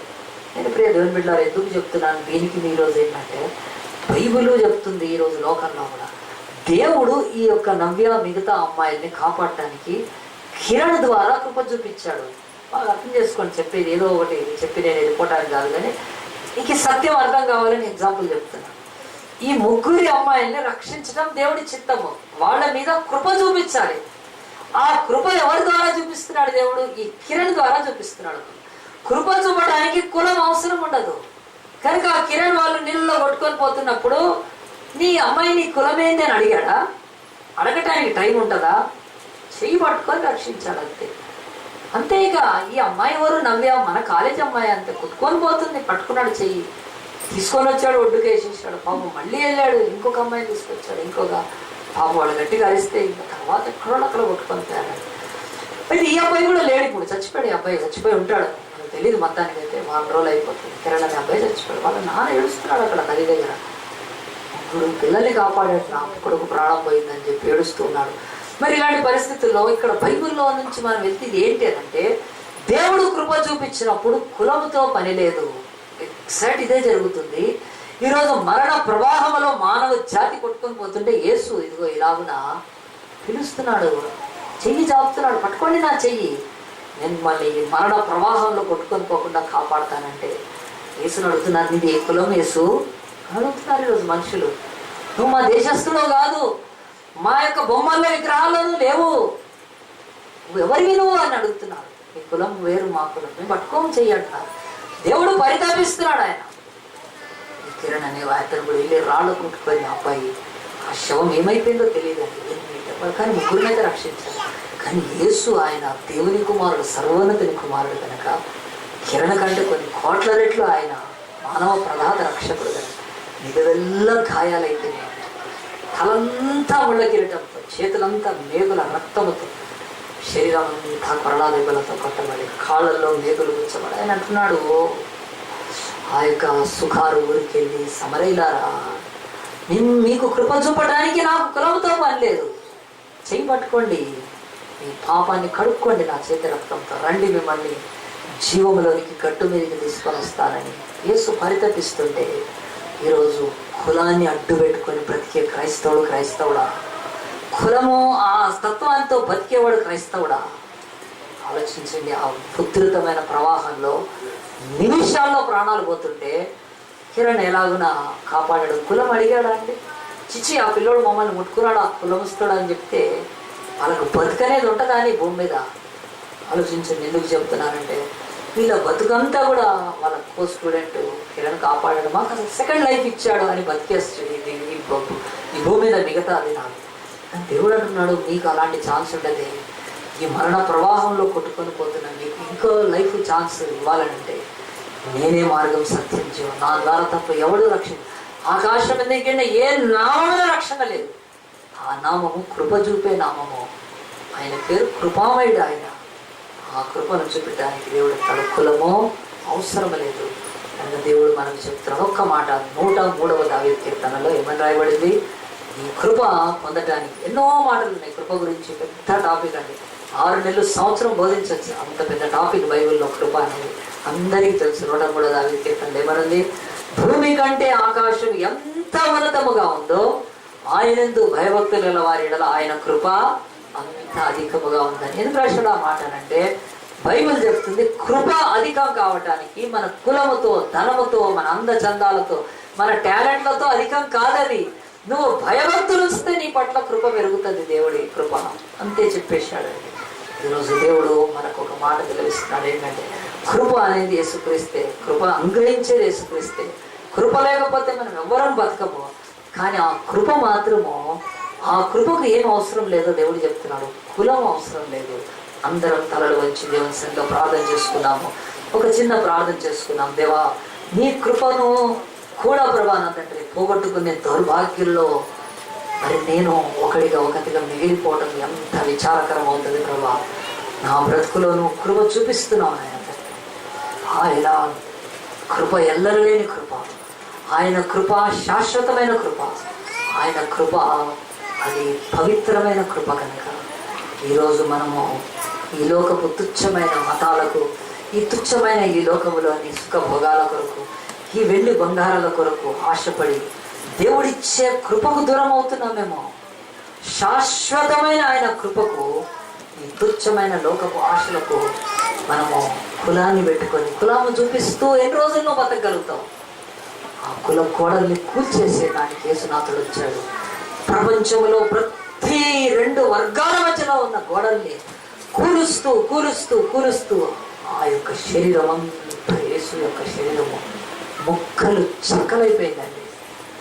ఈరోజు ఒకే చర్చిలో అగ్ర కులస్తుని, నిమ్న జాతి కులస్తుని కూర్చోబెట్టి ఆయన తన పరిశుద్ధ పళ్ళనిస్తున్నాడు. తెలుసా, యేసుకు తప్పైక ఏ దేవుడికి ఈ లోకంలో ముక్కోడి దేవతలకు ఎవరికి సాధ్యం కాదు. అలాంటి యేసునాథుడికి ఆయన పేరు కృపామయుడు. నీ బ్రతుకులు ఆయన కృప ఉందా? ఉంటే మంచిది. ఆ కృపలో వృద్ధి చెందాలి నువ్వు కంటిన్యూగా. అంతేకాదు ఎట్లా వృద్ధి చెందుతావు ఆ కృపలో? భూమి కంటే ఆకాశం ఎంత ఉన్నతంగా ఉంది. సైంటిస్టులు కొలవలేరు, ఇన్ఫినిటీ అని పెడుతున్నారు. సైన్స్ కొలవదు కనుక ఇన్ఫినిటీ అని అంటే అది మనం కొలవలేదని ఎవడు అదే అంటున్నాడు. నా కృప కూడా మీరు కొలవలేరు కనుకనే. భూమి కంటే ఆకాశం ఎంత ఉన్నతముగా ఉందో నా యందు భయభక్తులు కలిగి ఉంటే వారి పట్ల నా కృప అంత అధికమవుతుంది అని చెప్తున్నా. ఆ యేసునాథుడి యొక్క సన్నిధిలో మరి నీ హృదయాన్ని ఆయనకు సమర్పించి నీ యొక్క జీవితంలో కులముతో దేవుని ఒకవేళ దూరపరుచుకుంటున్నావైనా కృపను బట్టి కృపను పోగొట్టుకుంటున్నావేమో. భయపడద్దు. ఈ లోకంలో కులాలన్నీ కూడా మనుష్యుల యొక్క మరి ఆ యొక్క కృత్రిమ సృష్టి కులాలు. చెప్పాను, బియాస నదిలో కొట్టుకోకపోతున్నప్పుడు ఆ నీళ్ళకి ఏం కులం ఉంది? ఆ నీళ్లకు అందరినీ పోయి తీసుకొని పోయింది. ఆ నీళ్లు కదా ప్రాంతాన్ని తీసుకొని పోయింది. హిమాచల్ ప్రదేశ్ వాడు దిగితే వాడు బతికి, ఆంధ్రప్రదేశ్ వాడు దిగితే కొట్టుకొని పోతారా? లేదు. దేవుడు సృష్టించిన ప్రకృతికి కూడా అసలు కులం లేదు. ఆ యేసునాథుడు, ప్రకృతిని సృష్టించిన యేసునాథుడిలో కులం ఉంటుందా? ఆ కులాన్ని బట్టి వివక్ష చూపొచ్చా? అలాంటి అంటరానితనాన్ని ఇంకా క్రైస్తవ బిడ్డలు పాటించచ్చా? పాటిస్తే మాత్రం జరిగేది ఏంటంటే నువ్వు కృపకు పాత్రరాలు కాలేవు. అదిగో ఆ యొక్క నీచ బ్రతుకుతున్నా వేశ్యకు కూడా కృప తక్కువ కాలేదు. కానీ ఆమె కులాన్ని, ప్రాంతాన్ని అడ్డుపెట్టినప్పుడే దేవుడు ఆమెకి ఇవ్వలేకపోయాడు. కానీ తన పాపాన్ని ఒప్పుకోగానే వెంటనే ఆమెకు కృప చూపినప్పుడు మన పాఠము కృపకు ఆ యొక్క కులముతో పని లేదు. రాసిపెట్టుకోవాలి. కృపకు మాత్రము కులముతో పని లేదు. కనుక ఎవరికైనా వాక్యం చెప్పచ్చు, ఎవరి పట్లైనా దేవుడు కృప చూపిస్తాడు. నువ్వు కూడా నీ జీవితంలో ఏ ఆధిక్యతను కాకుండా దేవుడు కృపామయుడు కనుక దేవా నా జీవితంలో ఆధిక్యత భక్తే. ఎంత భక్తిపరులైతే భక్తిపరురాలైతే నీ కృప అంత అధికమవుతుంది అంతే తప్ప నా యొక్క టాలెంట్, నా చదువు, నా సర్టిఫికెట్లు, నా యొక్క కులము, నా బంగారు వెండి ఇవి నన్ను కృపలో వృద్ధి చెందించవు. నాయన నీ కృప నాకు దయచేయి స్వామి. ప్రార్థన చేసుకున్నామా, తీర్మానం చేసుకున్నామా? ఎవరైనా ఇక్కడ ఉంటే ప్రభా నీ కృపకు నేను దూరం కాను ప్రభా అని నాకు నీ చెయ్యెత్తి చూపించి ప్రభా నీ కృపను అంగీకరిస్తాను. నీ కృపను ప్రభా వృద్ధి చెందుతాను ప్రభా. నీ కృప కొరకు నీ కృపలు అన్నీ ఉన్నాయి ప్రభా. ఈరోజు క్రైస్తవుల కుటుంబంలో కృప పెరిగితే అన్నీ పెరుగుతాయి. ఆ క్రీస్తు కృపలో వృద్ధి చెందాలి తప్ప దాన్నే వదిలిపెట్టుకుంటే మనకి ఏం పనికి వస్తాయి? మన వెండి బంగారాలు, మన డబ్బు దేనికి పనికి వస్తాయి? ఆపత్కాలం మంది ఆస్తి అక్కరకు రాదు, కృప అక్కడికి వస్తుంది. పౌలు అంటున్నాడు, దేవాలను భరించలేను అన్నాడు, నీ ముళ్ళు తీస్తే నా కృప నీకు చాలును అన్నాడు. పౌలు భక్తుడికి కూడా కృప అవసరమైతే మనకెంత అవసరం ఆ కృప. ఎవరైనా ఇంకా తీర్మానం చేసుకుంటే విజయం చూపిస్తే ఏమా ఈ రోజు నుంచి నీ కృపకు పాత్రను అవుతున్నాను. వచ్చే వారం ఇంకొక టాపిక్ నేర్చుకున్నాను. కృపకి ఈరోజు కులంతో పని లేదని నేర్చుకున్నాను. కులం అవసరం లేదు. అలాగన్నప్పుడు నా జీవితంలో నేను మంచి మార్గంలో నడిచి భయభక్తులు కలిగి నీ కృపకు పాత్రలు. దేవునికి స్తోత్రం, దేవునికి స్తోత్రం. చేతులు దించి వేద్దాము, ప్రార్థన చేసుకున్నాం. మహోన్నతుడా, పరిశుద్ధుడా, ప్రేమాస్వరూపి నీకే మహిమ గంట కలుగును గాక. ఈ యొక్క తండ్రి నాయన మధ్యాహ్నకాల వేళ అయ్యా తండ్రి మరి ప్రభా నాయన కృప గురించి నాయన కెరీస్ అనే మాటను మేము మాట్లాడుతున్న నేర్చుకుంటున్నప్పుడు ప్రభా బైబిల్లో ఒక ప్రాముఖ్యమైనది ప్రభా, దేవుడు కృపామయుడు కనుక నీ కృపను ఎల్లలేని కృప, శాశ్వతమైన నీ కృపకు నాయన మమ్మల్ని పాత్రలుగా చేయాలని ప్రభా, ఏ యోగ్యత లేని మా పట్ల ప్రభా నీ దైవ ప్రేమను చూపించడమే కృప కనుక నాయన అట్టి కృపలో ప్రభా సమరే స్త్రీని నువ్వు సంధించిన ఆయన కుల గోడలు కూలగొట్టిన ఆయన ఆ బిడ్డని బిడ్డగా చేసుకుని ఫస్ట్ స్వార్థికురాలుగా ఆ గ్రామంలో నువ్వు వాడుకున్నావు దేవా. అలాగనే మా బ్రతుకుల్లో కూడా ఇంకా కులాన్ని పెట్టుకొని ప్రభు, క్రైస్తవులలో కూడా ప్రభు ఎంతో మంది నాయన డినామినేషనల్ క్రిస్టియన్స్ నాయన రెండుగా విడిపోయి ప్రభు నాయన కుల గోడలతో కుళ్ళిపోతున్న ప్రభు నాయన ఈ యొక్క క్రైస్తవ సమాజాన్ని మీరు మార్చాలి ప్రభు నాయన. మా చర్చిలో ఎవ్వరికీ ఆ కులతత్వం ఉండకుండా నీ రక్తం చేత కడిగి ప్రభు నాయన అందరితో సమానంగా ఉంటుంది. దేవుని ప్రేమను ప్రకటించుతారు. నేను బలంగా వాడుకోండి. ఎవరైతే చేతులు ఎత్తారో ప్రభా నాయన వారిని ఆత్మచేత అభిషేకించి అయ్యా ఇంకెన్నడూ కూడా ప్రభా క్రీస్తుకు నాయన కులం అడ్డు కాదని ప్రభా కృపను పొందుకోవడానికి కులముతో పని లేదని నేర్చుకొని అలాంటి బ్రతుకుటకు దేవా మీరే సహాయం చేయండి. ఇంతమంది వాక్యాన్ని నారుకట్టి మీరే ఫలింపచ్చు. ఈ కొద్ది మనవులను ప్రార్థనలను మా ప్రభు రక్షకుడైన యేసు ప్రభు పరిశుద్ధ నామాన్ని బట్టి అడిగి వేడుకుంటున్నాము తండ్రి.